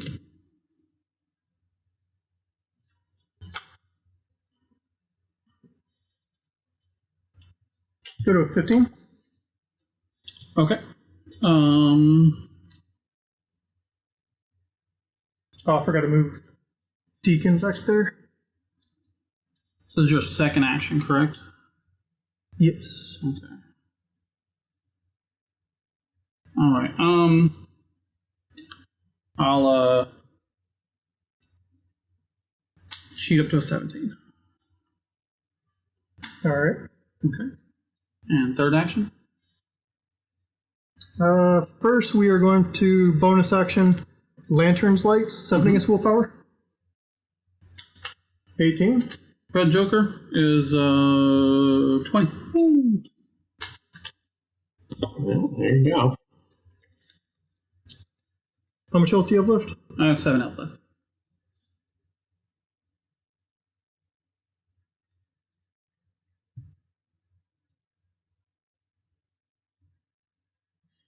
Who is he attacking here?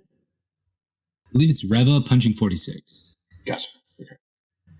This was, the third swing. Now bonus action. Red Joker happened. Can't do much about that. Yep.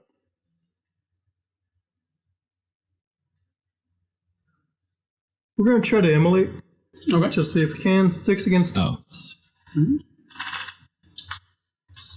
17. So Lantern's Light was maybe first. 16. Would you like to cheat? Nope. All right. Target suffers damage from the burning condition equal to the value of its burning condition to a max of 5 damage. Reduce the target's burning condition by 5. If it kills the target, it does not drop any markers. All right, I'm going to stone this. I'm going to take 3 damage. I'm going to stone it. So I'll take no damage, and my burning is gone. Yep. That is so brutal. I was thinking about that before the game started. I'm like, if you stone off the immolate damage, you just get the burning removed for free, basically. Yeah. He's done? And I was like, I wonder if we'll see that happen. And there it goes. There it goes. Lucius is going to... I was thinking about like immolating Lucius play. You know, if he's got leadline coat on him, he's probably reduced damage by 1 based off his superiority. And then if you hit the severe on the stone, you could prevent all 5 and just get your burning reduced by 5 on you for free. And that's what just happened. That's gross. That's real gross. 7 to go off. I'll look at my hand real quick. I'm going to go ahead and spend a stone. I think the play there was to save Reva till way later in the activation so that you have the potential for... I mean, Jokers happen there, so, that changes all the math. But I think if you hold out and really try to get that Lampad summon, He is going that would probably be to... a bit of the better play. Ooh, Lucius is going hard. And he... But I think he needed that lamp pad to stay in the game at this point. All that way. Yeah, it's only 1 inch. Yeah. What's that? Because 12 inches so far. Doing it Near to the this. wall. I'm doing it to that one. Oh, okay. Shit, the wall. Yeah. Lucius is just going to roll in and just start deleting guys. Go here. Question is, can I get within 1 inch of both of them? From You couldn't make it there. 12 inches. It's secret passages. You pick them. Yeah, I'm currently holding... We're 30 mils back here. The model is the 12 inches. It's not the terrain piece. You just have to land within an inch. And only hit the one of them, but he didn't get staggered, which I love. Lucius has got the free suits here. He's going to take an attack Deacon is manipulative versus defense. to be on negatives, but Lucius should lead him based off the hands we saw. Yeah. We're going to focus first, and then swing. Oh, that's not high. Barring Jokers. Defense, 15. Oh, yeah. Lucius is ruthless. So, Oh. Yeah, Lucius is ruthless, so ignores the manipulative. 15? Nice. So that's the crit strike. He has a built-in crit strike from his plan ahead marker there. So Spot the... a lot of damage. Wow. I'm going to spot the critical strike trigger. So, Yep. 2 critical strikes. Yep. Straight flip, right? Spear is 7 damage here. Oh. Because How many wounds does he have total? 7 total. 7 total. 5 are left. He is severe and kills him. Yeah. Severe. Well, shielded. He's shielded though. He did No get a shielded burn. on. Oh, did he not get any shielded? Yeah, he hasn't activated yet. Okay, then no. Yeah. Yes. He would have But one it'd still kill me at 7. Yeah, unless you stone. He's not a henchman. He's not a henchman. Or sir. Rough. Okay. He does have Demise Flaming 2. So 2-inch pulse of 2 damage and burning 2. Okay. Lucy will take 2 damage. Go down to 9. And he will get burning 2. And now Reva will never claim her home Please. strat marker again. Yeah. Lucy has 1. Nope, no more actions because he focused. So he's going to bonus action. His bonus action is going to be to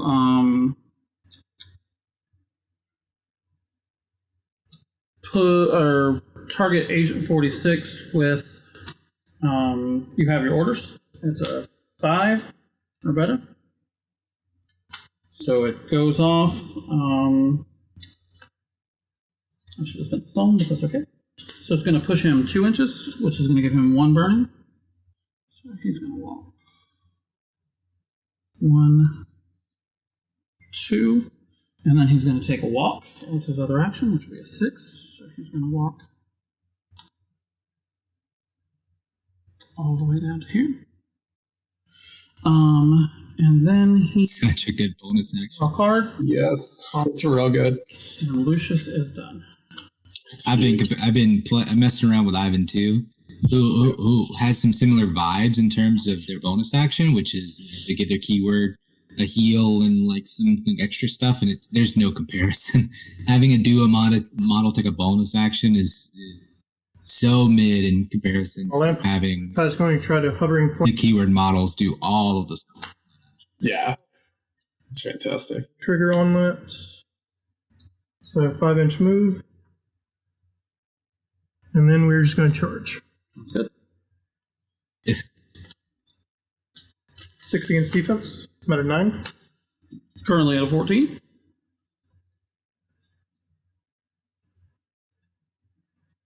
And I missed it in the top down. Is agent fully over the line? Defense is 5. He's in a quadrant that doesn't Yeah, matter. okay. Yeah. Okay. So he's in the bottom one. Got it. Yeah. 19 to a 14. Okay, negative flip.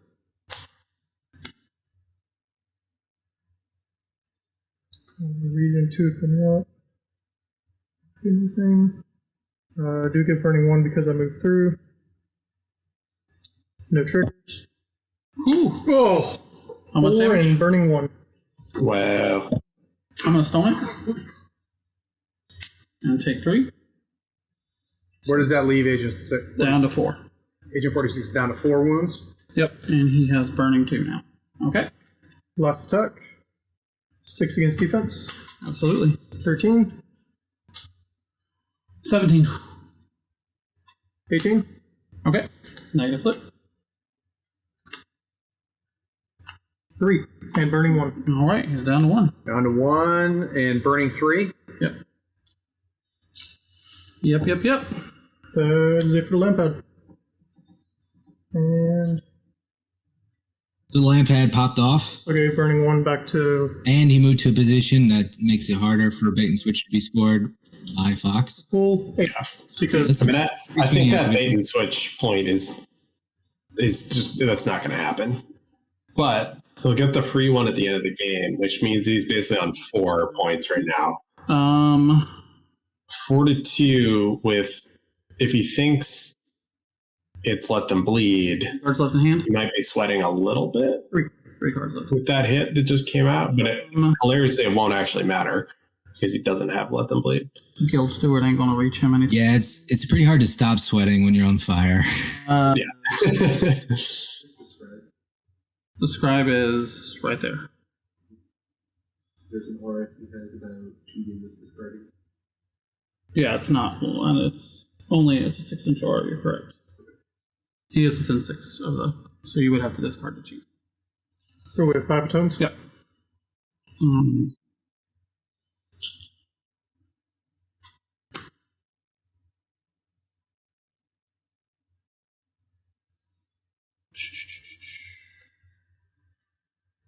Staggered. So his move is what right now? 5.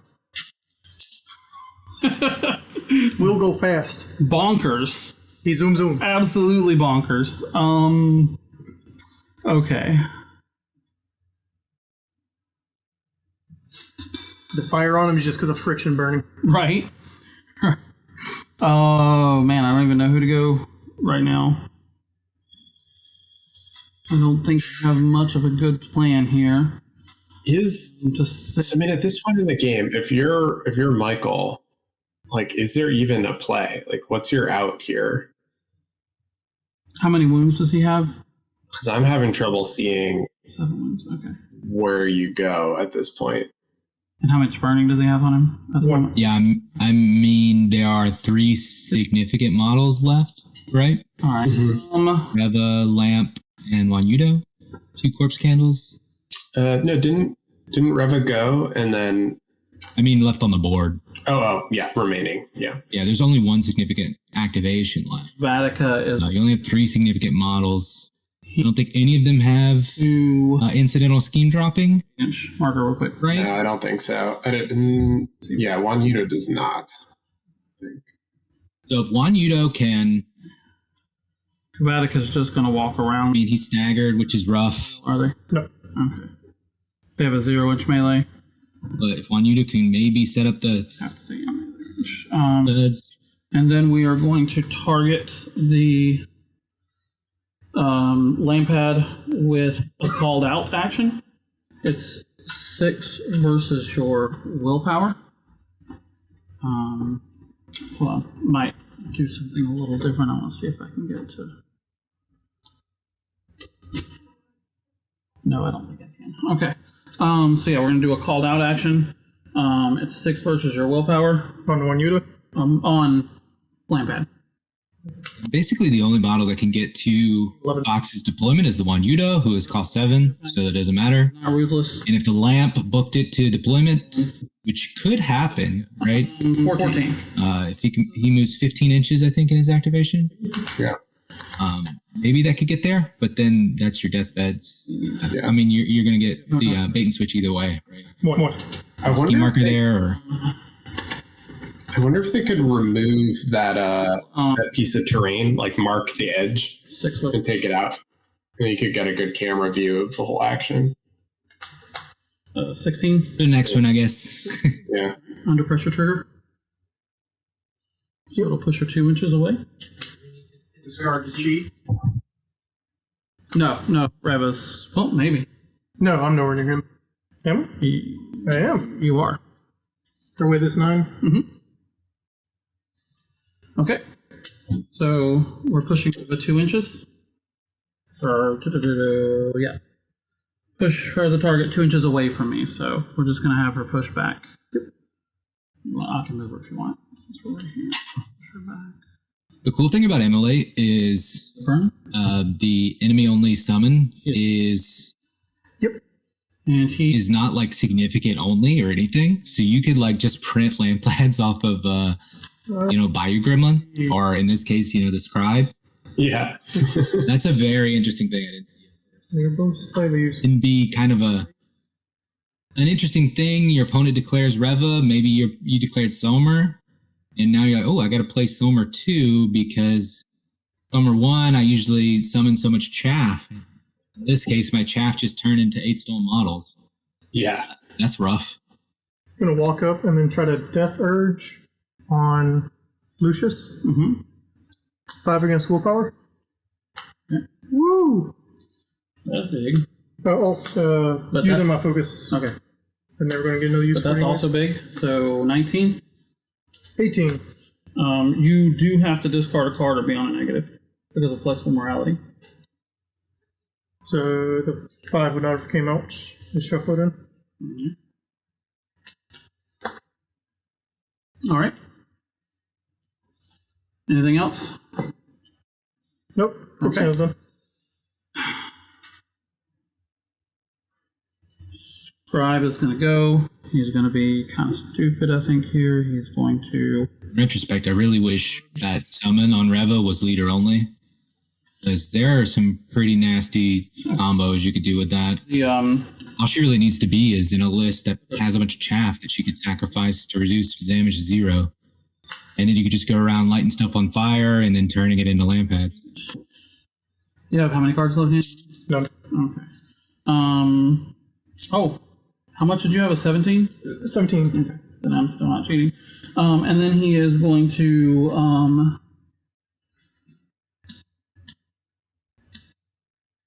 dispel magic on dude over here. So it needs 6 to go off. I've got that 6, so I'm going to end the burning condition on Agent 46. And So the burning condition has been ended on Agent 46, so he will not guarantee die at the end of the turn like he was and then base contact. in a About to. predicament of. Yeah. He still hasn't activated, I believe, so he could basically move to Okay. pretty weird positions. That's Scribes is gonna take another attack. Why not? Nope, I dispel magic, so I don't have a bonus. I'm sorry. Bonus action. We're done. That's it. All right, I'm going to activate one Udo. Going to charge Which one's one you know? Flamey Will. Can you charge while engaged? Yes, I can. Oh, gross. Okay. I have Mobile Warrior, so I can charge while engaged. I have Trample, so I ignore models while moving. And I have Burning Path, so after resolving an action in which this model moved through one or more other models, those models have to take a TN12 move duel or suffer 1 damage and gain Burning 1. All right. So the Scribe passes. Okay. And I gained Burning 1 because I went through. Let me double check because I was staggered. So it's slightly further back. Just make All sure. right. What's his melee range? 1 inch. 1 inch. So you're not quite in melee range. Did I hit it right? Okay. You're in. You're good. Okay. All right. Okay with that? Take another swing. Yep. 6 against move. 9. Cards in hand, none. None. I'm gonna cheat up. Okay. Those guys are way over there. No more burning? Yeah. No burning?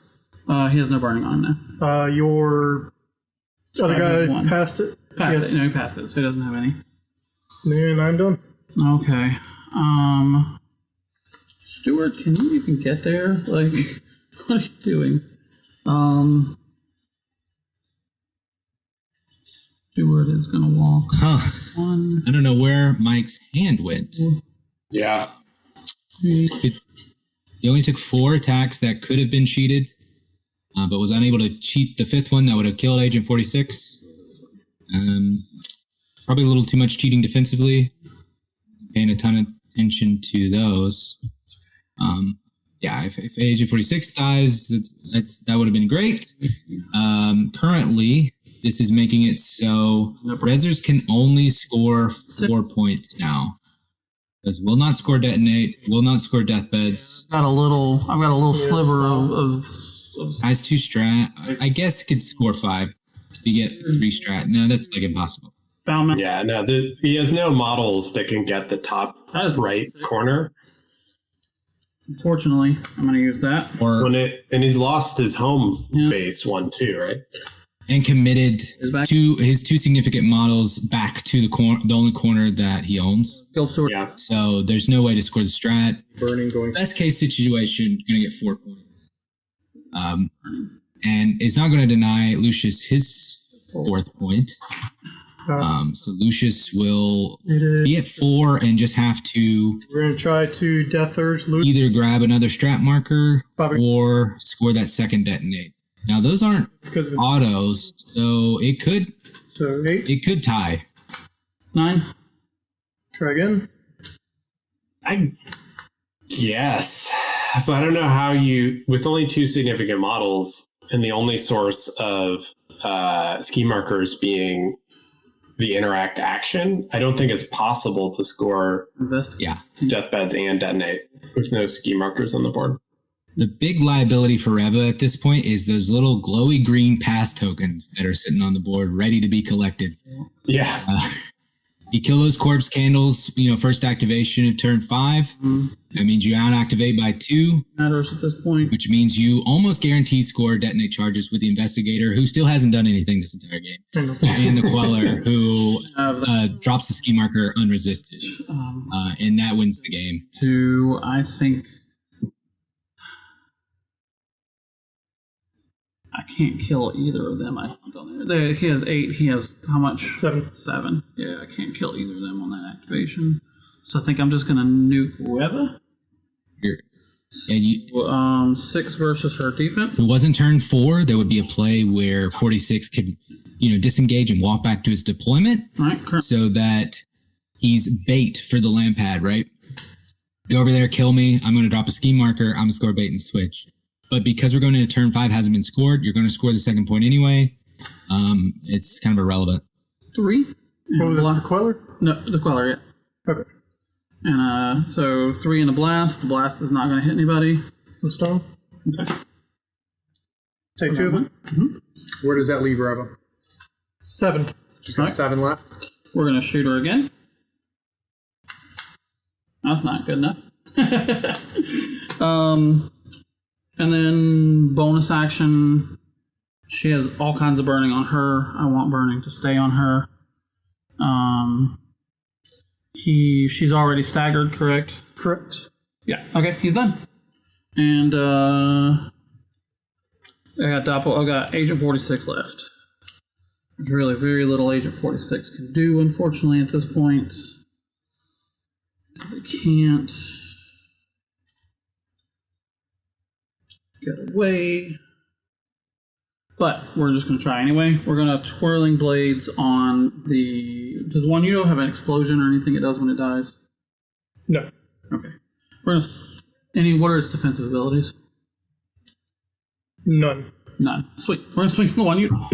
Yeah, that is the one liability of one Udo. That's good. Is Ow. he will go down. Try it again, I guess. I don't know why it didn't. It doesn't. Okay, so what are your stats for now? His defense 9. I'm at a 10. Okay, to cheat. I will not cheat, but that will be an execute trigger. So flip on the damage. Reva has to have more stones. 2 damage. Stone. Okay. Yeah. And he does not have a bonus action that matters right now, so he is done. I did not use my focus because I'm just not smart. I think that's everybody. How many stones does Reva have? Reva has one stone left, and I have 1 stone left. So yeah, I think that's everybody. Is that turn? Mm-hmm. All right, so let's do end of activations. So this is going to take a ping down to 7. Well, the good news is we should be right on track 8. for 3 o'clock wrap up. Stewart, he's at 2. Stewart is down to 2 after burning. Reva. Reva is down to 5. 5 after the burning. Yeah. Okay. All right. No burning, no burning, no burning. So we need 3 markers to score, right? Yep. So who has it? Nobody. Nobody. So nobody scores the strategy, any schemes. No scheme. So no scoring at the end of turn 4. Yep. 1 point lead going into turn 5. Real quick, another plug for another board game from Weird. By Bash. Super sexy. Whew. All right, so we've only got a 1 point lead. I'd be curious to know what everybody in chat thinks. Where's the smart money? The other thing I want to find out is whether we can get some more markers in the center of the table. I'm gonna try. At least 20, right? At least 20. At least 20. Yeah, to your earlier point, Owen, I think we're going to have a pretty quick turn. Handle to get the 4. In order to score any points, the Reva player 3. basically Draw a card. she has to like drop. Reva and all of her significant models have to drop ski markers with almost every AP. Because even though the first point of death beds is basically impossible, the second point is just having ski marker next to the pyre markers on the enemy half of the board, I believe it is. Yeah. So that's a doable point.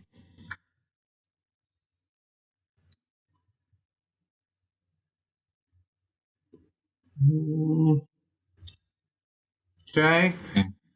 Show off Lucius.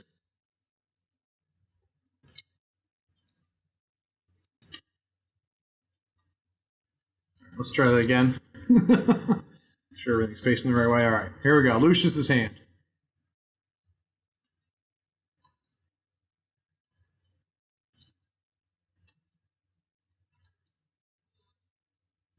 All right. Yeah, I mean, Lucius's hand is not as good, but I don't think it's as critical given the strong board position. You have 2 pass tokens, so you're... Yeah, I mean...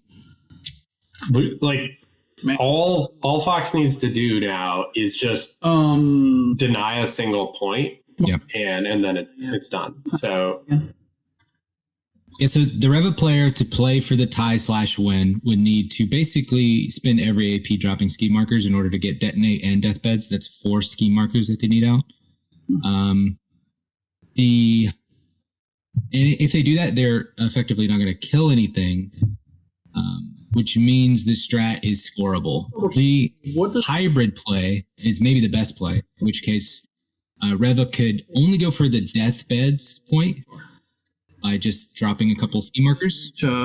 Bloody board. And then trying to kill, I believe that's the Queller back there to turn off that strat, which would basically make it where Lucius cannot score strat. And then just hope that instead of bait and switch, Fox brought, let them bleed or 3 wounds, something like that. But because we have, the schemes here, we know that that bait and switch point is already locked in. So much burn. Yeah.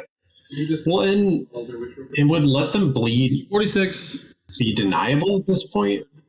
Lucius is over here hiding. I don't think so, because everyone has hits on him. And the Queller's there. Let's see, it would be Kavatica and 46, right? No, I mean, if Reva was trying to block let them bleed, like I think Reva's crew has enough damage that they're going to give it up if that was in play. You're saying Fox would have already declared it. Yeah. I think the lamp may be above half now. Sure. But if you're looking at like, okay, what could my opponent score? They have 1 unrevealed scheme. Nuke him. If it's bait and switch, you can't do anything about that. They're getting a point. If it was let them bleed, you also can't do anything about it. I think you give up that point because you're damaged. So get all points. And then if it had been spread out, it would have been attempting to do it earlier. Beat on H46. Okay. Which absolutely a defense 5. Yeah, I guess you could. What's the second half of deathbeds? 6. Ski markers within 2 of the declared markers on the enemy half. I go up to a 15. Remember, you have to discard a card to cheat. Throw away a 2 to cheat in a 10. 16. Okay. Blaze trigger. Put extra burning on you. This will be... The lamp's activating right now. Mm-hmm. I think the lamp failed its bonus action. And burning. So Mike measuring some stuff out and then say never mind, basically. And then start punching Second 46 against defense. I'm on a 10. I'm going to use my focus. 17. Nathan brings up a good point in the chat, which is that Fox also doesn't know what Reva's second scheme is. What's your So he is going to have to So Fox, we'll have to play around the possible bait and switch point. No. I mean, we know that that's not it, but like that's in play. Mm-hmm. So you have to assume that that's a wash. We'll flip this marker to neutral. Yeah, Lucius will probably. Oh, He's on. I killed you. Right. That's your marker. Sorry. I don't know why I was thinking it was mine. Lucius's play, probably independent of that, Right. Yeah. is to teleport from the center marker to the Reva deployment marker, stand in it, and flip it. Did your Typical Seamus style. bonus action? Yeah. And that would deny bait and switch, which doesn't exist. Hovering flame, let me double check. All right, so now Reva is back with activation control, Not get well past. which is very important for detonate. There's 5 inches. So I would like to see That can block up there. some model that can kill corpse candles go next and kill at least one. Yeah, I get all the way past. So 5. Good enough. All right. And just walk through both of us, Absolutely. landing on a pyre, burning for 1 Udo, a burning for Lampad. And I'm burning on the scribe. Yep. Sounds good. Back to you.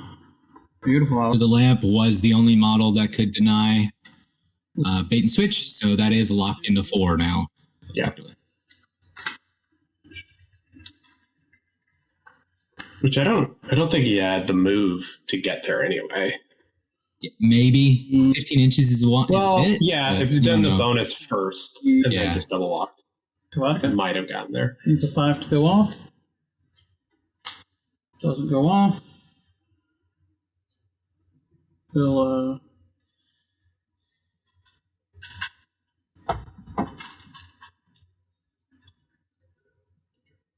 We'll cheat in a 6. And it's a rapid shift. Kavatka's not hurt, so it doesn't really matter. But we'll go 2 inches. And he will drop a marker as a bonus action. Nice play. Yeah, he can get out. He's not gonna be in range. He's gonna drop a ski marker right there. Then he is going to, or then I can draw a card. He'll heal 2. Doesn't matter. He's not damaged. Then Lucius is going to use his first action to secret passage. So it goes off. He's going to place right here. Then he is going to walk and capture that marker. Yep. So just doing the move that you just described. Yep, it got a Kavatka heal and marker out of it. A lot of nice little efficiency there. If Kavatka could go and drop a marker, charge, kill that corpse candle right there, that would And clear and pass. be Boy. TN12 move duel or 1 damage burning 1. Sure thing. Oh, we can't drop it because Move 5. there's one within 4 now. But the Queller, as long as the Queller stays up, you can pretty much print 1 wherever is necessary. I went too far. I'm going to be charging to hit him Okay. because it was charge action. Absolutely. As long as I kept the line of sight is what mattered. 6 against move. 17. Got a 2. How many cards do you have in your hand? 2. So you're at a what right now? A lot. I'm on a 17 against move. All right. I got a 7. 7/17 be a straight flip. Built-in blaze plus my tome right here. Yep. So I give you 3 burning on this attack. Absolutely. I've been missing my 5-inch push on those attacks. Straight flip. Weak of 2. How much health do you have? 2. He's going to blow up and kill you. Thought he had more. Nope. He's only got 2. He's taking a lot of burning. That's probably what it was. I didn't think about the burning damage last turn. Okay. He's dead. All right. So he's going to die. It is a burning reprisal. How many wounds do you have left? 5. 5. So just need moderate. Well, moderate. So 6 damage. Yep. And because Ooh, was the Stuart! I get to flip your mark. Ouch. Ouch. Oh, that does count. That is interesting. Guilty. I need another corpse marker, or does it matter at this point? Are we good? I mean, it's all over. It always matter because it's candle. Yeah. The crying at this point. Yeah, I mean, well, let's be honest, it was over in 4, I think. Yep. The players just didn't know it yet. Yeah, the schemes, pretty much did it. Walk up here and there was, some interesting plays that could have happened here, but Was done at this point. Reva's going to probably just do some killing for fun, and that'll probably wrap us up. that's true. Yeah. So, Owen, Right, what you got? how are you feeling about these two masters? Like, I don't know. Which one are you more afraid of? Well, from the performance in this matchup, I think I'm a little more afraid of Lucius. But I can see how Reva has a lot of potential if the combos and synergies really start describe Evla? running on all cylinders. You can do a lot. Depends triggers. Tech. I think in terms of he does a fade the away. matchup, considering the unknown choice between masters, I think I'm a little more scared of the elite matchup now because it's a little bit harder to tech for. That hits. Whereas both versions of Reva they're different, but they're both playing the like pyromarker set you on fire game, which is easier to tech against. And it's just after resolving? Yeah, I pretty much agree. I think I'm more afraid of having a bad game against Reva, where if she immolates a bunch of junk on some weird flips, it could just be a bad game from there on out. But in terms of, I guess, competitively, I'm a little more afraid of this Lucius because of what you said. And in contrast to Lucius 1, if I know the opponent has a good Lucius 1 game, it makes it really difficult to know what's coming. Yes. If it's just a Lucius 2 player, then I'm not too worried. Gotcha. It's kind of a lot like Seamus. Yeah. You just got to concede that he's going to delete something a turn and just be okay with it and play around that. Reva. But yeah, in comparison to Lucius 1, where a lot of your tech for deleting something in one turn, like hitting him back when he takes something, can be foiled by that sort of control-y, card draw play style. Queller. Pretty scary. 6 wounds. Yeah. I do look forward to seeing people that like live the dream and get the like multi-lampad summons in a game and just wreck. I think that'll be really fun. Our marker within 6 for the Reva player at least. But I think in general, like it's cool when cool stuff happens. So you're not going to touch it. It goes off. Yeah, I think it's pretty nuts. The fact that you can do it off Bayou Gremlin or whatever, rats. Yeah. Imagine the Hamlin matchup. Oh my gosh. Oh, that's real bad. Yeah. You just run anything up to die, so that you put burning 2 on a bunch of rats, and then just go. You become a lampad. You become a lampad. You become a lampad. That's disgusting.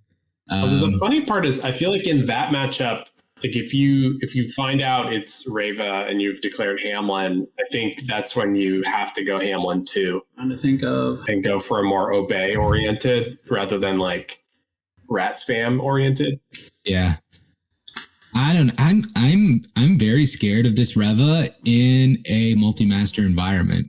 Just the fact that she has this unending flame, which can just print value with the lampads. That plus to damage aura, the only requirement for it is having a shield. Mm-hmm. So if you could put a shield on Seamus, okay, his gun now does 9 damage. Yeah. Like that's really disgusting. So it'll be really interesting to see where she falls out, because I've never been too worried about the Revenant keyword, but Reva has always been the threat, right? So I think Reva as a second master into a bunch of lists is going to be very interesting to test. Has how many wounds? And very scary. 5. 5 wounds left. Okay. Yeah, I agree. And she's staggered. Correct.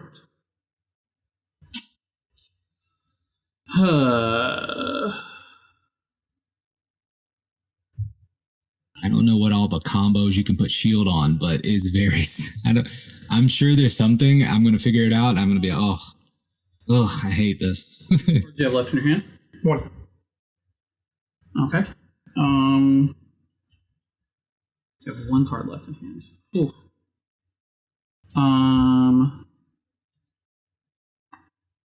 Is he supposed to be in base contact or not? No. Okay. So I'm going to nudge him into base contact. It would. Oh yeah, Nathan saying shielded his armor. I was just thinking, doesn't Yanlo pulse out shielded or something? Oh, I am going to stop! The entire Yanlo crew hits you at +1 damage, including Yanlo's stupid gun. Terrifying. 11. All right. So at turn 3 and beyond, Yanlo, if he has his shield on, he's doing min 4 against your willpower. No, thank you. Yeah, bad times. You have how many cards left in hand? 1. And what's your stat right now? Is defense? Yeah. 14. 14.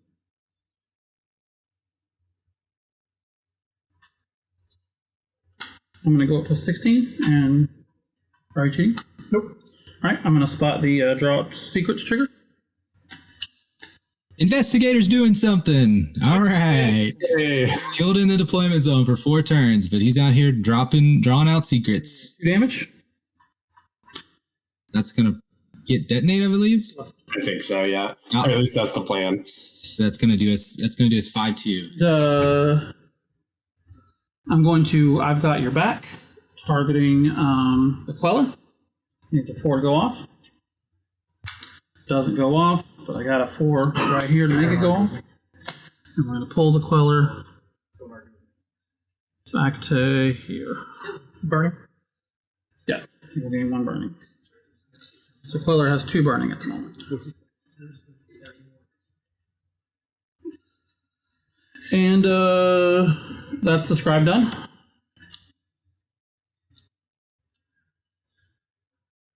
How far is it from Queller? Yeah, some 6 inches.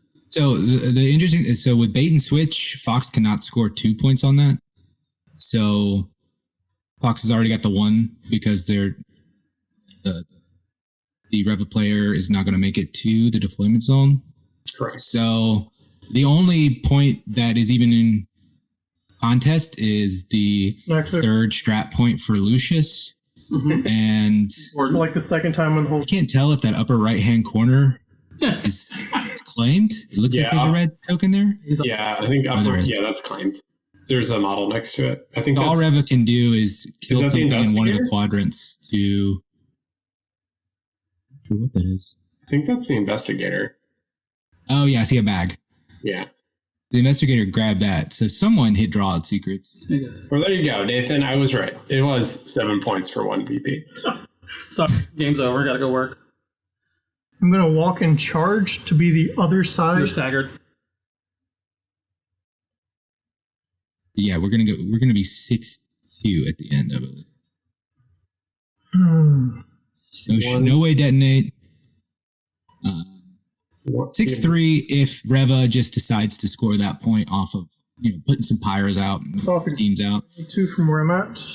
I can't really tell, but I think maybe one of those markers is a Reser scheme. Maybe not. In which case we're gonna do 6-2 or 6-3.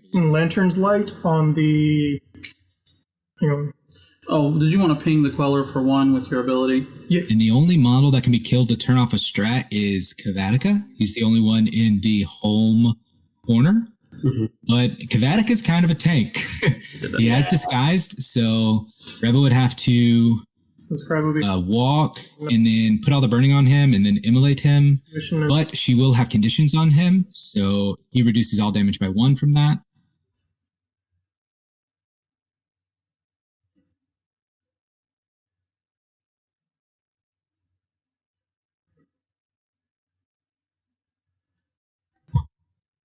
I think Fox forgot the following orders. Focus on to giving Kavatica the action outside of activation. Power is going to. That is a nuts model. Kavatica is pretty nuts. 5. I didn't see a lot of synergy with Kavatica and Lucius at first, but now seeing him on the table, that is a great use of 7 stones, just in how tanky he is, how good he is in 1v1s. And, he can hold synergy and he can contribute to synergy too. he's kind of that perfect model that if he's standing far back enough, he's too much effort to kill, but also he's doing actions that you almost want to cheat against. He's got he's got two. As the Kavatica player, you're not too flummoxed if he just activates and misses all of his attacks. But as the opponent player, for each one he hits, you're like, oh my gosh, this guy. He seems like a pretty good little value printer.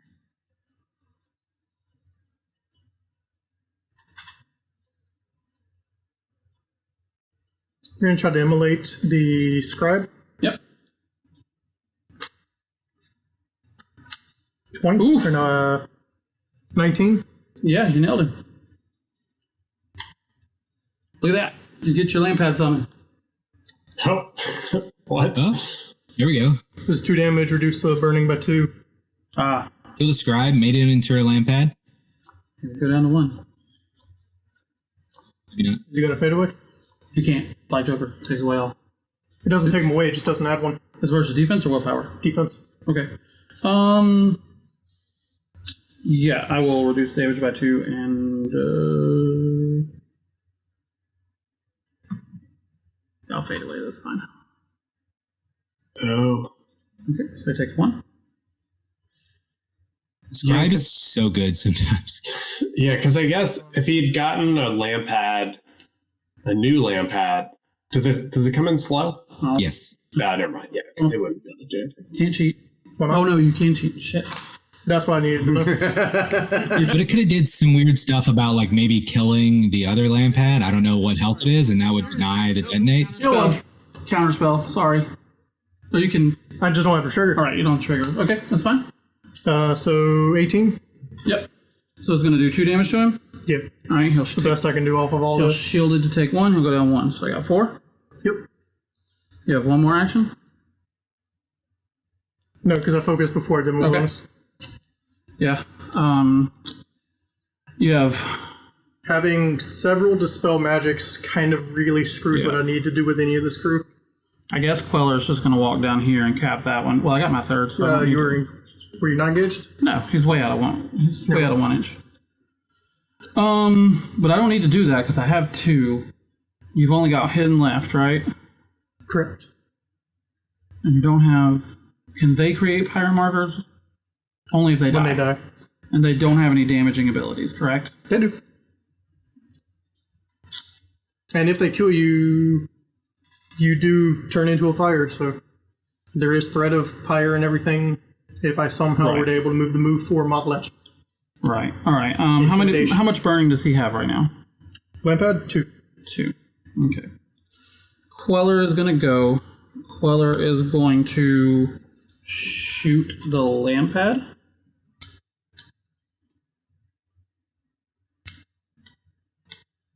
I'm thinking. No, I don't even have to do that. Queller's just going to go. He's going to end the burning condition to drop a marker on the Lampad for a bonus action. And then he is just going to walk here and cap this because why not? All right. Yeah, fair. So, well, this is mostly wrapped up. Nathan, to your comment in the chat about Reva activation's not impressing, I think you got to go back to turn 3 where Whatever it does. you consider the counterfactual order of play that it could have been. This turn. Back on turn 3, Reva went first, but if he had used Deacon first to teleport her, And Kavatica. she could have potentially summoned a Lampad and killed a model in the middle of the board, For that one as well. which would have been a huge swing in momentum. So I think it's a practice and like The game? just more reps. All right, so Oh, here we go. Yes, I have the points for the strategy. You have no points for the strategy this turn. all right, so 1 point to the reserve for the strap, Or or to the guild for the Do you have strap. any schemes? Nope. All right, I have bait and switch, which was going to be on the Lampad, but he's not in here, so that's fine. And detonate on him again. Yep. So, All right, I so get it'll be 2 more points. 2 more points. So the final score ends up being Since 1 strat and 2 schemes for guild, so that's a total of 6 for guild. And any more scoring for 2 for No, I think you only scored one end of turn scheme, right? No, I scored both of the You did? interventions, yeah. Okay. Yeah, I got detonate and bait and switch because Gotcha. nobody's in here. So 6-2. 6-2. All right. End of game, one end of turn. What's that now, sir? Both end of game, but only one end of turn per Got turn. it. Yeah. One. Got it. Did I get it right? Did you have bait and switch? Nope. No. What is it? Deathbed on pyres and detonate charges. I was trying to stand back, but then I was trying to just go ahead and tag those and come back. I thought for But as sure. soon as I started to move up, you were just slaughtering everything you reached, and I was like, there's no point in trying to run backwards again, because I thought Okay. I thought for sure you had bait and switch. That's why I bounced him as far as I moved him in that position because then he's in your deployment zone. All right, so real quick, couple things. One, final thoughts from Cody and Owen. Sam, just let me know when they're done. Go ahead, Cody. Yeah, sure. I will say you get the condition masters are always tricky, right? They're always going to be difficult to balance because, there's always that mental block of like, well, what if they remove all my conditions, which is what kind of happened here. But then we also saw that there is some potential for snowbally stuff. Very interesting. I also just noticed that Lantern's Light, even though it moves the burning, does not have to move any burning at all to get the ram trigger, which... Yeah, the drain magic.